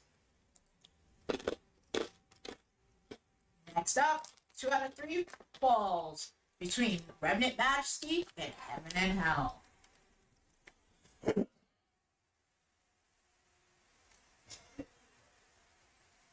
Just letting you know, as soon as this match is over, I'm leaving the arena and going back to the hospital, so.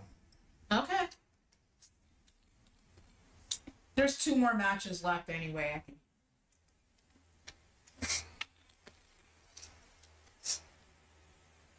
Many of the family members that have been in matches thus far tonight have also made the return back to the hospital and check be there for Kasara and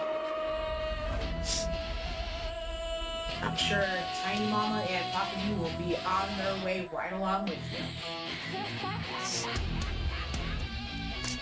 Coming out first, that's 6'3", weighing 258 pounds. From Omaha, Nebraska, the Chaos Reaper, Atkins Black. And his tag team partner, at 5'9", weighing 158 pounds, from Transylvania, Romania, with the Undertaker. Together, they are a Nick Majesty.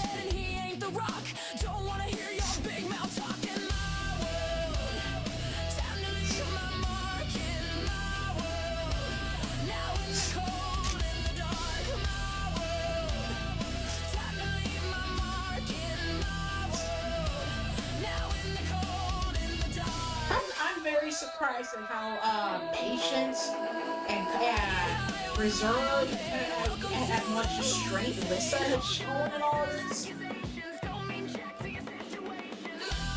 Because she's also another one you don't want to piss off when it comes to fate. You think she's home? Yeah, that was it.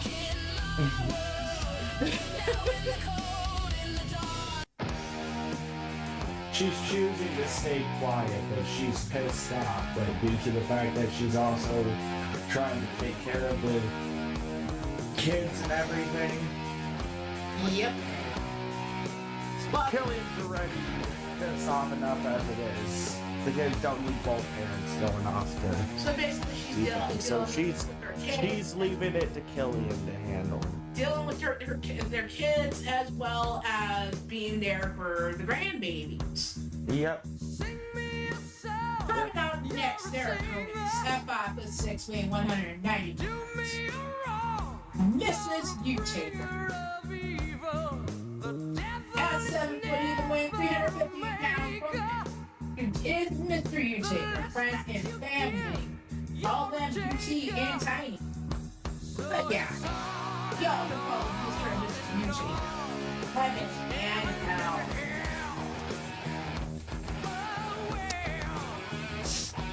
I will definitely be making that trip back to the hospital as soon as this show is over.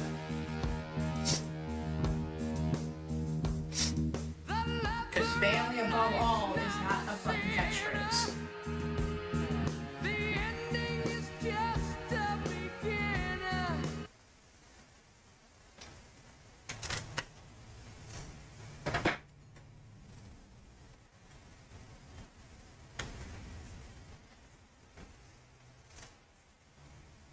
I guess going for the bridging pen on Tiny and busted up by Mr. U.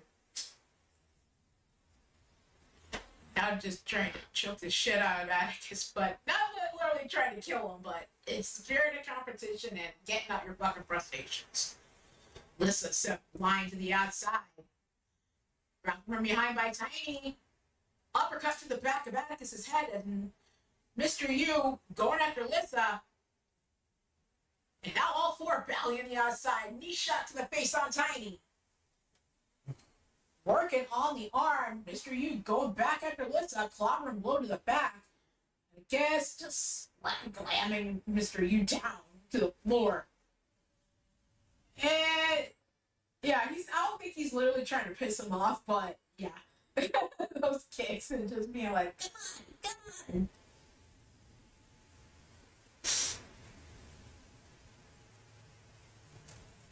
Oh, Mr. U hoisting Lissa above her. In my defense, I don't need to try and piss Tiny and Mr. U off in this match. All four of us went into this match pissed off. Well, at least you're not actively trying to, but yeah. We just actively know that we're not pissed off at each other. Pretty much. Yeah, it's not you. It's that other fucker that started something. No hard feelings.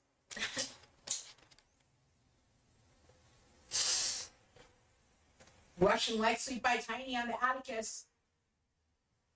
Mr. U with the elbow Arguably, I would drop. have to say Tiny is probably the most pissed off because she got laid out along with Killian at the end of the show trying to get to Kasara by Jose and Matt Thunder, so... Yep. So yeah, y'all fucked with the wrong mama and brother.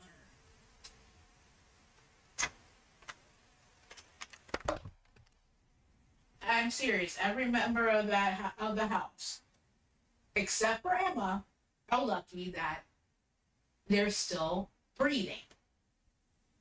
Lissa slammed down onto the mat by Mr. U.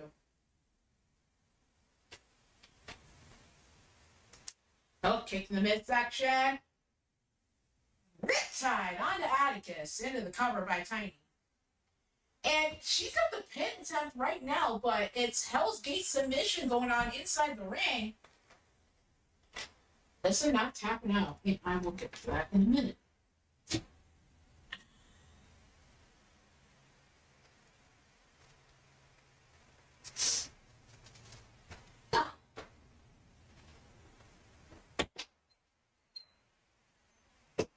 And even on the other side of the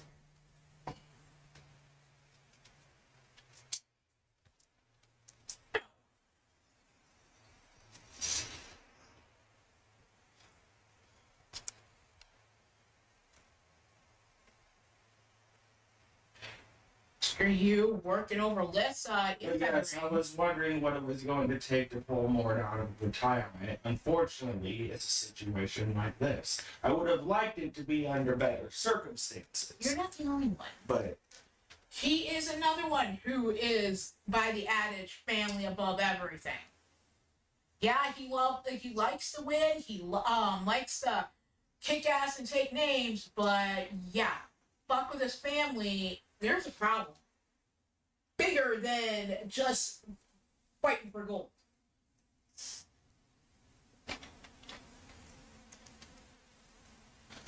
like I said, I would have loved it to be in under any other circumstance other than a situation like this. But Pretty much.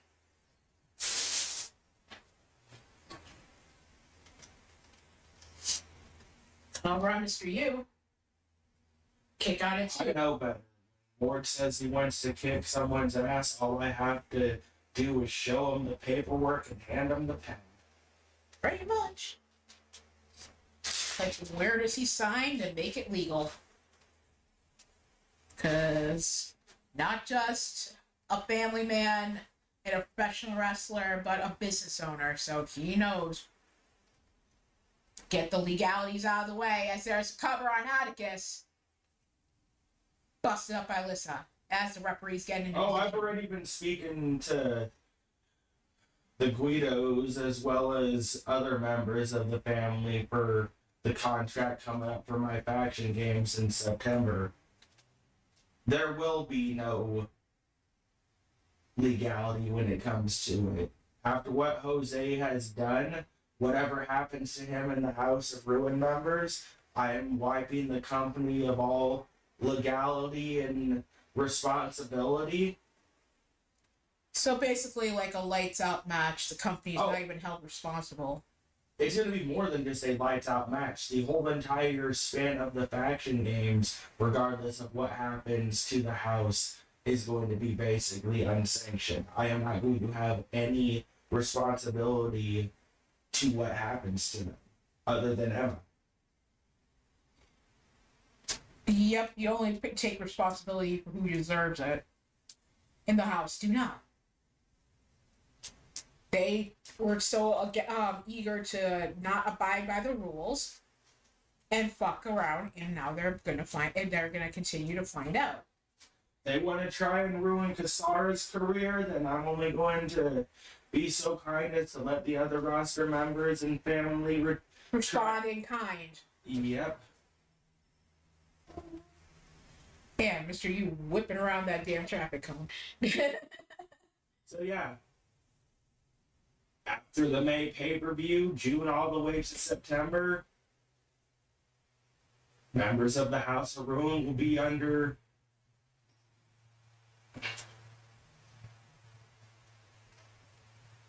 Take out at 2 by Mr. hold U. harmless contracts, meaning whatever happens to them,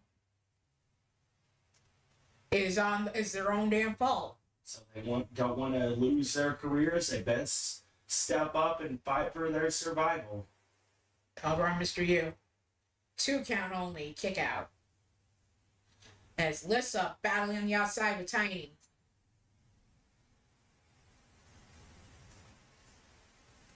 Mr. U missing with whatever he had in mind inside the ring. Atticus taking advantage, sends him into the ropes. Black hole slam. Up on the ropes, beckoning Mr. U to his feet as Lissa continues to work over Tiny.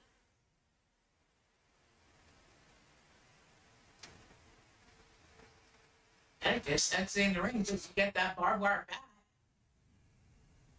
And Mr. U thinking high risk, but look, he manages to connect somewhat on Atticus.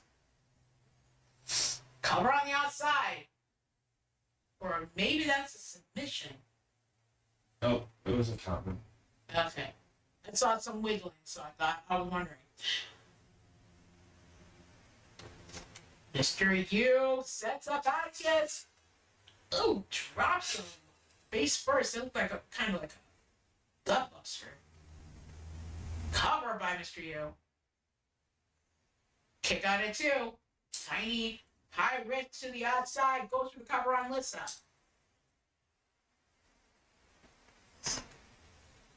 First fall in the favor of heaven and hell.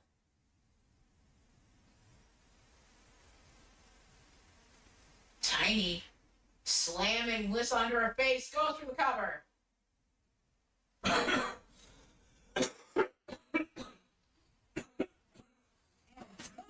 Is it. Your winners, Mr. and Mrs. Undertaker, Heaven and Hell. Cool. Now I'm out of here. I believe Liz is going to be coming with me, so. Pretty much as many families as ever. They can. Because you're at that damn hospital.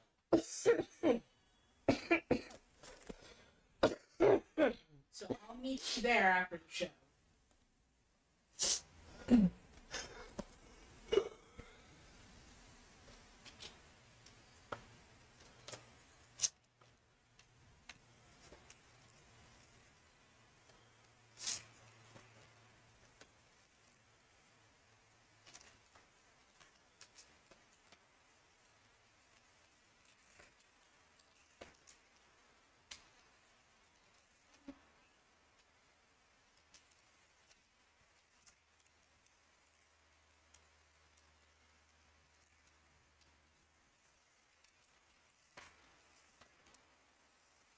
Next up, pin sub KO 1 fall to a finish.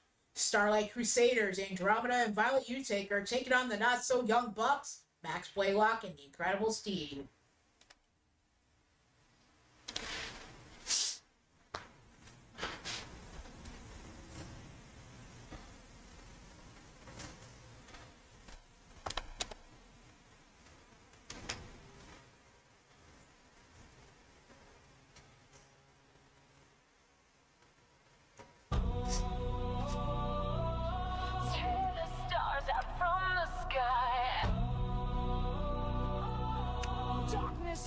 I come alive.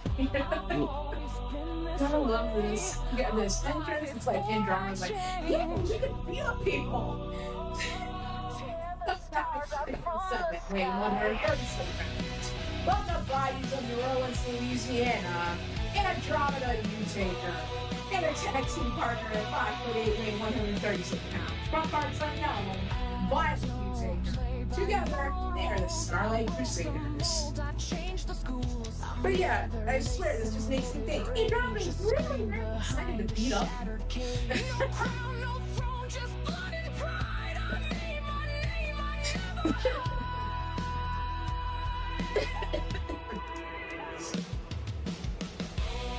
After this matchup will be our main event triple threat KO elimination. Brooklyn Joker, Damian Richards, and Kyle Young.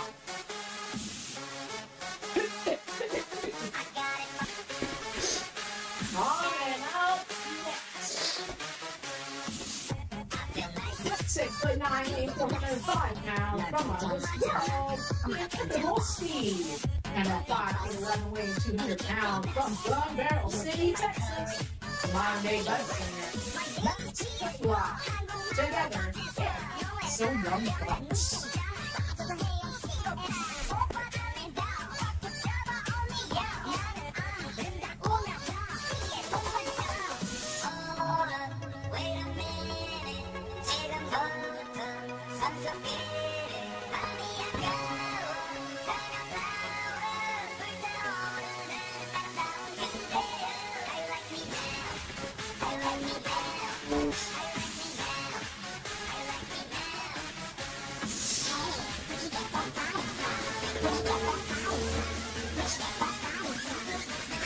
The two trying to stay upbeat and boogie down to the ring as they usually do, like a lot going on. Yeah, with the family.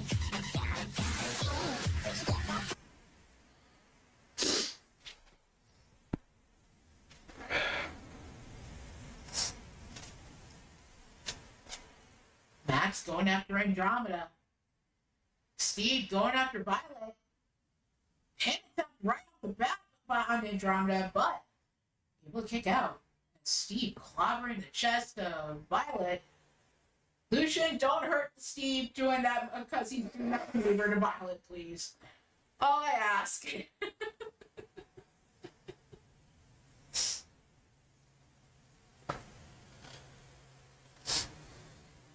Nope. Lucian, about Violet, going after Max. Able to kick Max off that ring apron.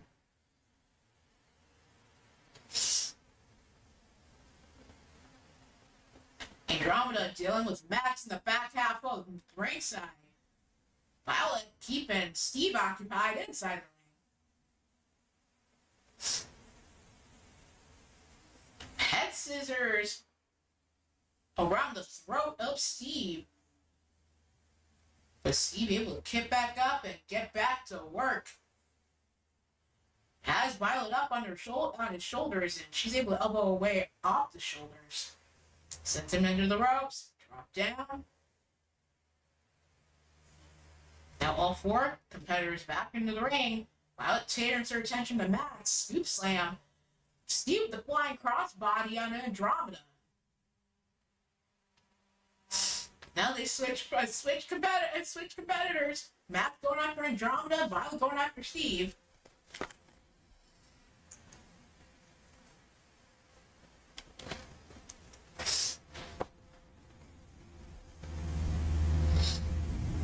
Back in the ring comes Steve with the barbed wire bat, cracks over the dome of Andromeda, going for the cover.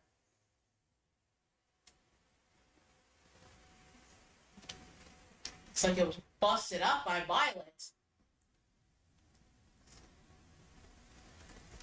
Max working on bringing Andromeda to her feet on the outside, sends her back into the ring. And Steve raining the right hands to Violet.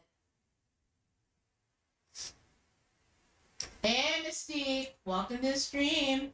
Hey, Wolf Matt.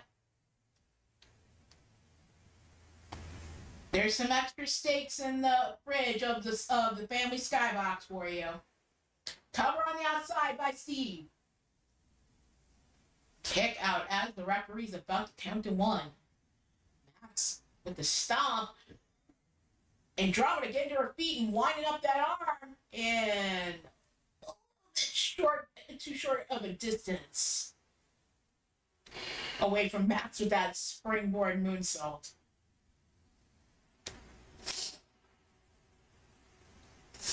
Steve has Violet up. Knee shot to the face. Cover.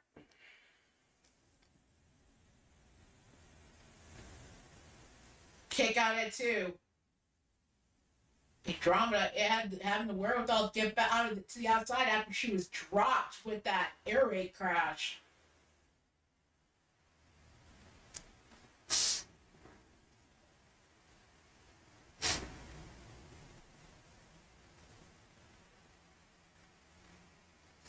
Takedown by Violet. Set up into Reaper's grasp onto Max. He does not tap. Going for the silver bullet. Shot into the floor. Cover. Kick out at 2.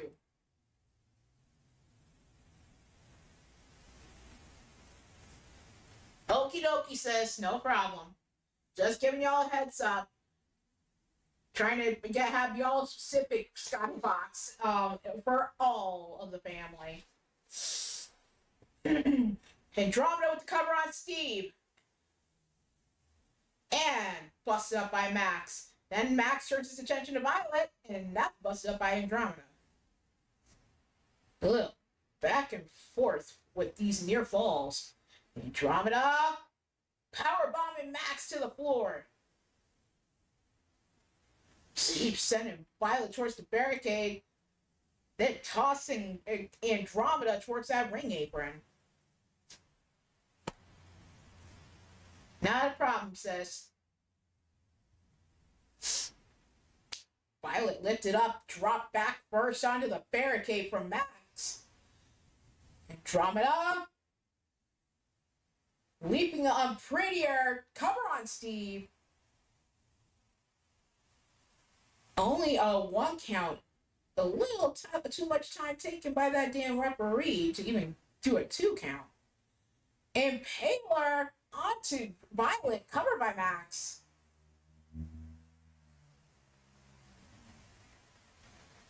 And that is it. Your winners of the matchup, the Not So Young Bucks.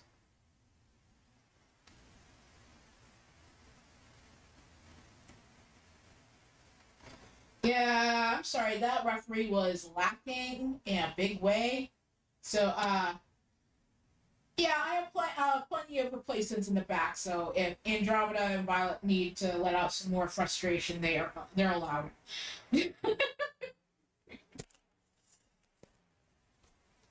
Congratulations to the Not So Young Bucks.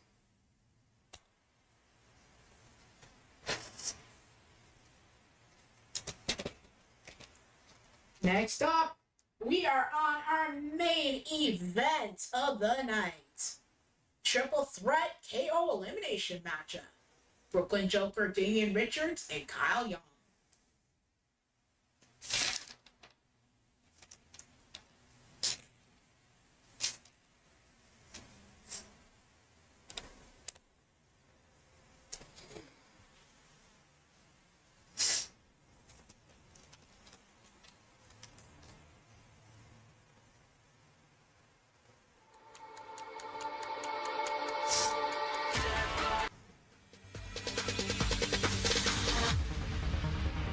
No, there ain't no stopping us. Coming out first, that's definitely even me 285 pounds from Brooklyn, New York. Catch me, I be Brooklyn moving fast. Joker. Call me a shooting star. Let 'em know you are flying up in a bar. Wish on a star. Time to show 'em who's in charge. Call me a shooting star.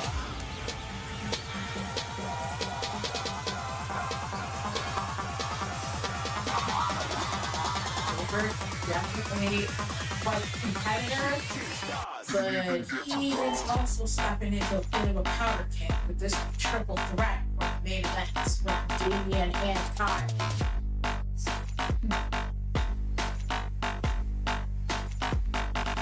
Lee, rooting on the man Joker.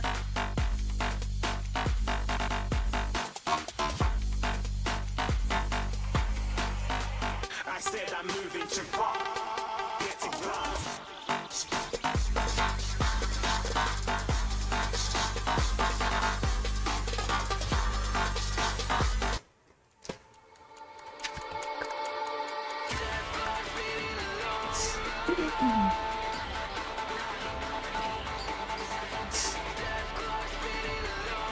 Coming up next, that's 6 foot even man, 251 pounds.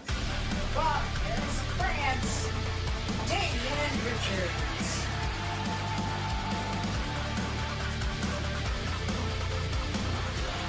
And I'm gonna have to fix it because he's supposed to have that world heavyweight title.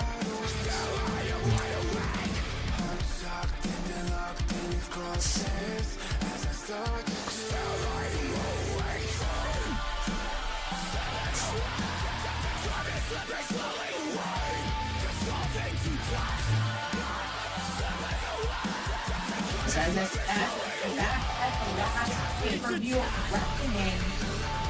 Damian Richards winning the brand new BMWF Intergender World Heavyweight Championship, which solidified himself as the latest Grand Slam champion in BMWF history.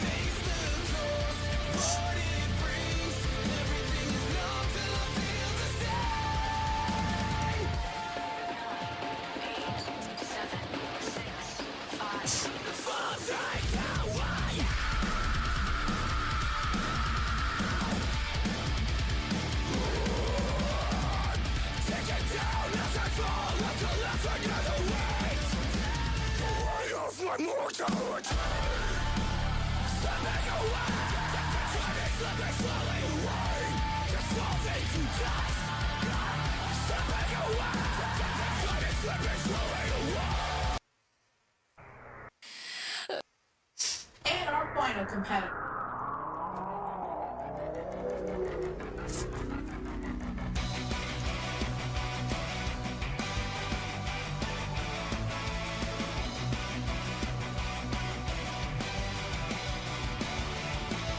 Coming out at 6'2" and 260 pounds from Chicago, Illinois.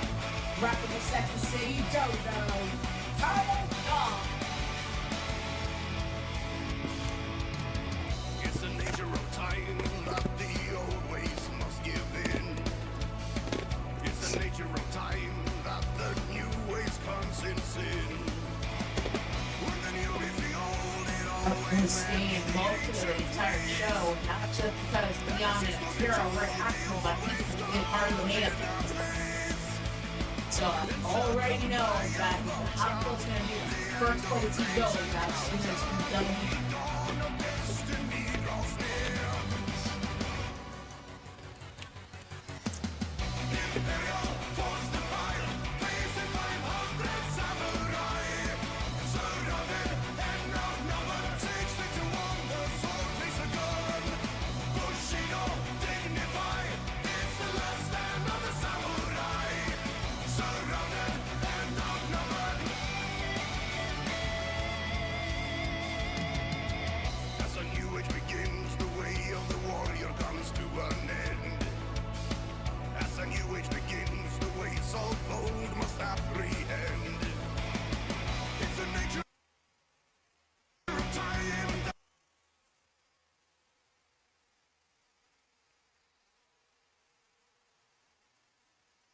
All three competitors are ready.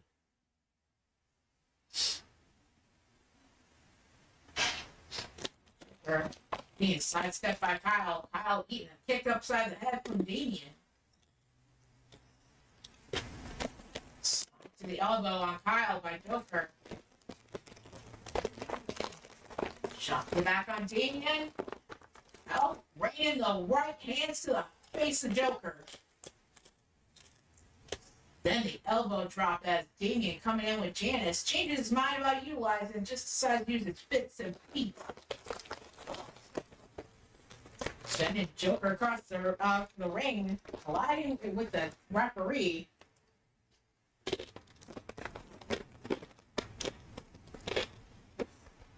Cut to the back of the head.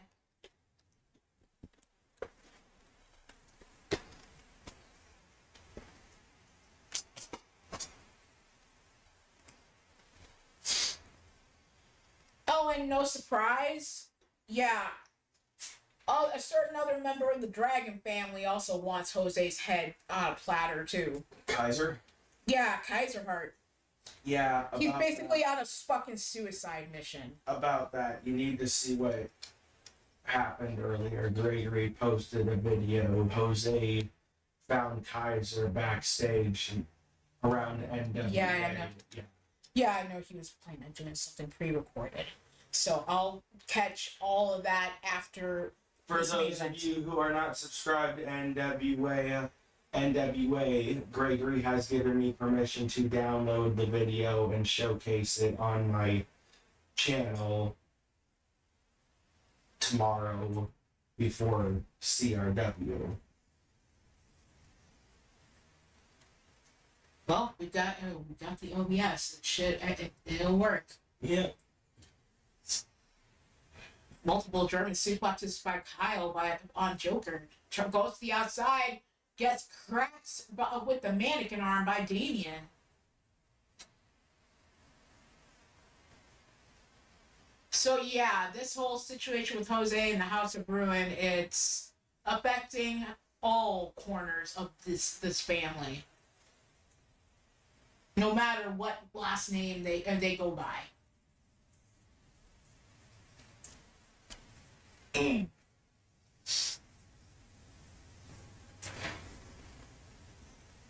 Of course, another member of the family waiting to hear from regarding this situation is one Jake Bagwell.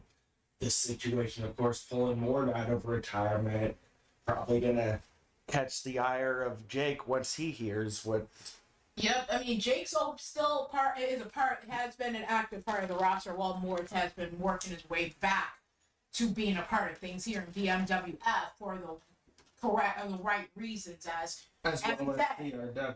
So yeah, as well as he just said, he was just given a damn reason. As far as my company, for example, because he pretty much has done everything at that time. Because Jake, during the time Mort has been gone, got involved with the Hunter situation as well because of what they were doing with the family. So. Goodness, that shit in the life. Yeah, it's really interesting. Anywho, Damien has a hold of Joker, and he gets back body dropped in counter.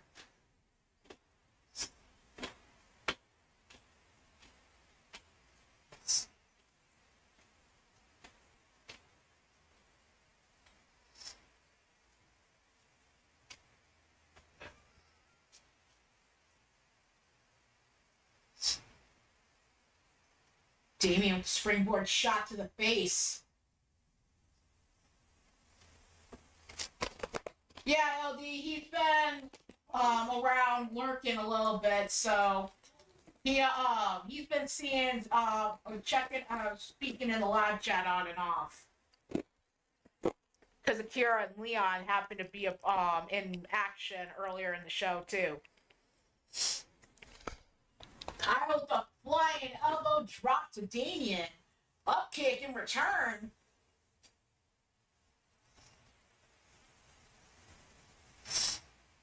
And I don't what Damien had in mind, but Joker just basically interrupted with the damn traffic cone. Rude. Damien bringing Joker to his feet. Kyle taking a shot at Damien. Damien with the DDT to counter, and he was gearing up for something. Gets lifted up by Joker. Chop block to the knee. So yeah, there was plenty of action that you may end up needing to catch the replay on, sis.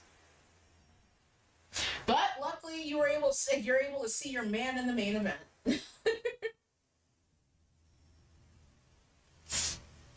Damien pulling apart one of those sets of steel steps. No problem, Azriel. Probably gonna end up whatever we missed Raw. We may end up catching on the replay or just starting right off as soon as tonight's show is over for my channel. Submission applied out of Kyle. Kyle not tapping out.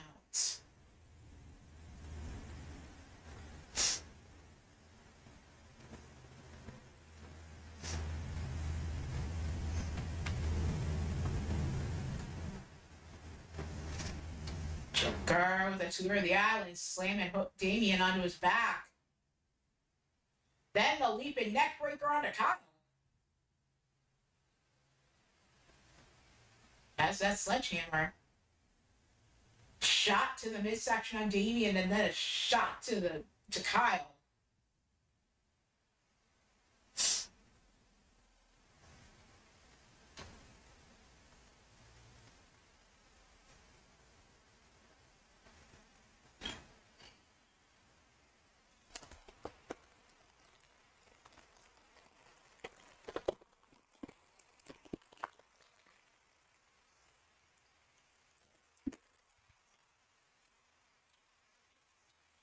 Damien slamming down Kyle. As that sledgehammer tries to tee off, but Kyle will roll out of the way, grabs the sledgehammer away, and Joker catching Kyle with that no laughing matter. Then gets launched across the ring with the released German suplex by Damien.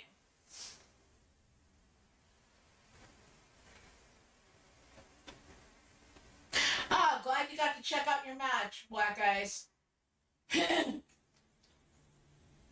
Probably a little bit quicker than your usual matches, but yeah, you'll get other opportunities as far as singles and tags. So, as Kyle gets busted open and with his face slammed into the traffic cone, just gets shot to the back of the head on Damien by Joker.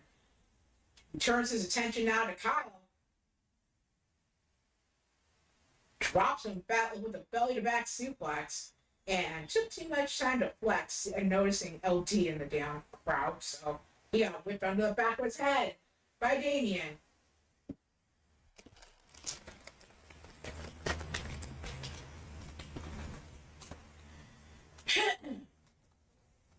Oh, jeez. Oh, Kyle's gonna be in even more of a mood. He just got an enema. And then Damien gets a boot to the face. Who gave him the enema? Damien did it to Kyle. Oh. Now Kyle's been slammed on his back. Yeah, he's gonna be needing some serious comfort for his booty hole.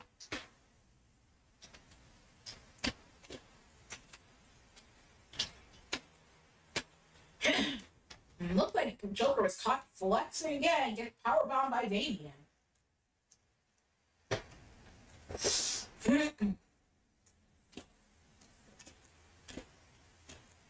Shot to the face. Joker sent across the floor.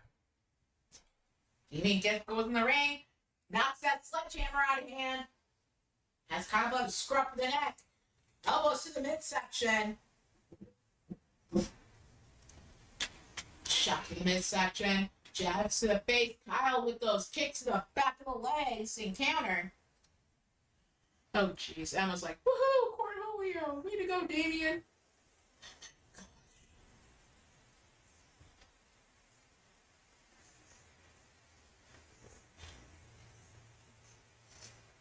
Oh, God, Asheville.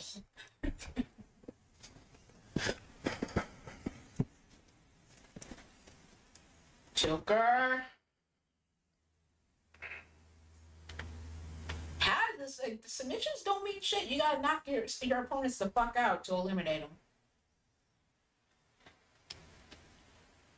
Uppercut onto Kyle. And then traffic cone chucked at the head of Joker, connecting. Damien has Joker up. Massive power bomb on the big man. Turns his attention to Kyle.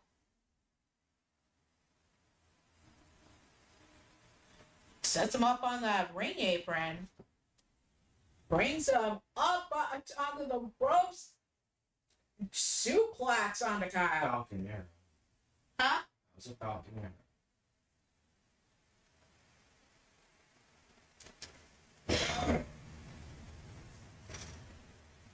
Kick in the midsection on Kyle. Underhook DDT.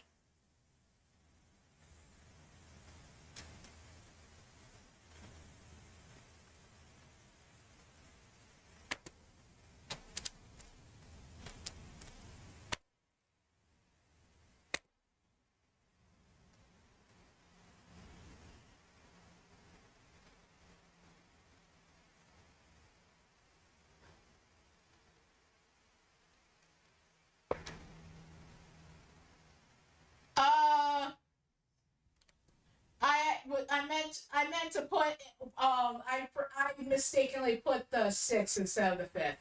Oopsies. As far as setting up on OBS for creating the podcast. My bad. You can change that through the YouTube studio.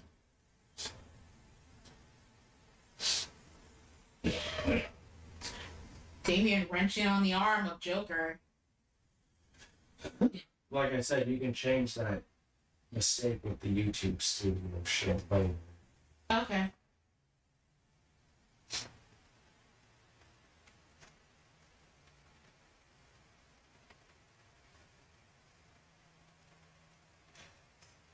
Kyle dropped throat burst onto the top rope. Damien rolling to the outside.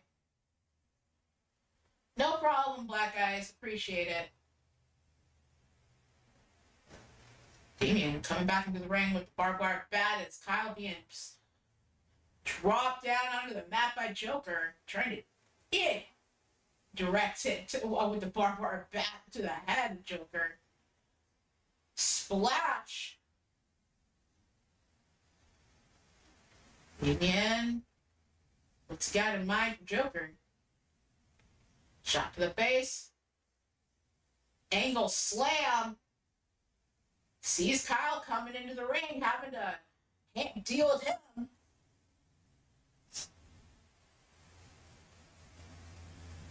And Kyle passing out from the pain of that armbar. He's the first one to be eliminated. It's down to Joker and Damien.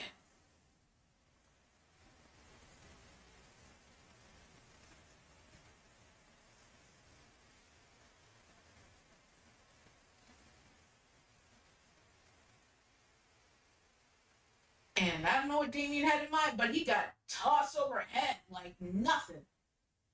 Kick to the midsection. Hooked up, slammed onto his back.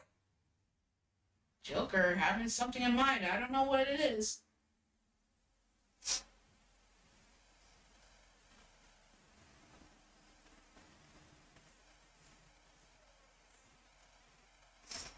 Yeah, what passing out from the pain in order to make it from a knockout when it's basically supposed to be knockout elimination, not submissions having anything to do with it.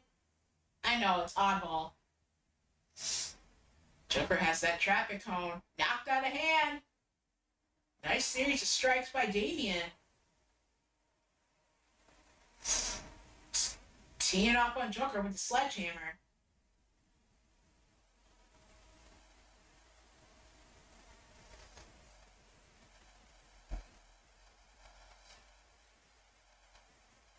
Joker kicking away Damien. Kip up. Oh, he's shot to the face. Bulldog choke. It looked like a flip over into a choke. But not enough for the win. He's shot to the face. No, Joker not able to get the opportunity to utilize that sledgehammer. Joker dumped onto his head. And that is it. Your winner of the match with a shot with the traffic cone, Damian Richards.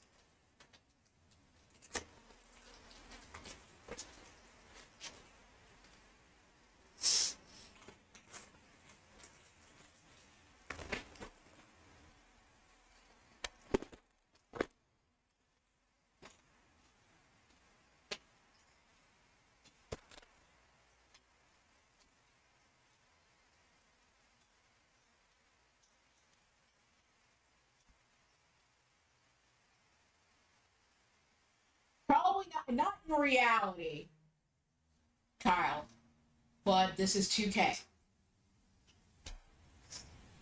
Congratulations to Damian Richards. Well, everybody, that's been our show for tonight. I want to thank everybody who stopped in for the live episode, whether for a minute, hour, full freaking show. Much appreciated. Appreciate everybody who will be catching this out on the replay. Tomorrow, we will have the latest episode of CRW Mass Destruction. Match card has been posted already in the chat on Discord, so that's next up as far as Atticus and myself. Next episode for BMWF, for Moonlit Savagery Show. That's going to be this coming Wednesday. So, until then, we'll see y'all tomorrow for CRW. all right, everybody. Night night.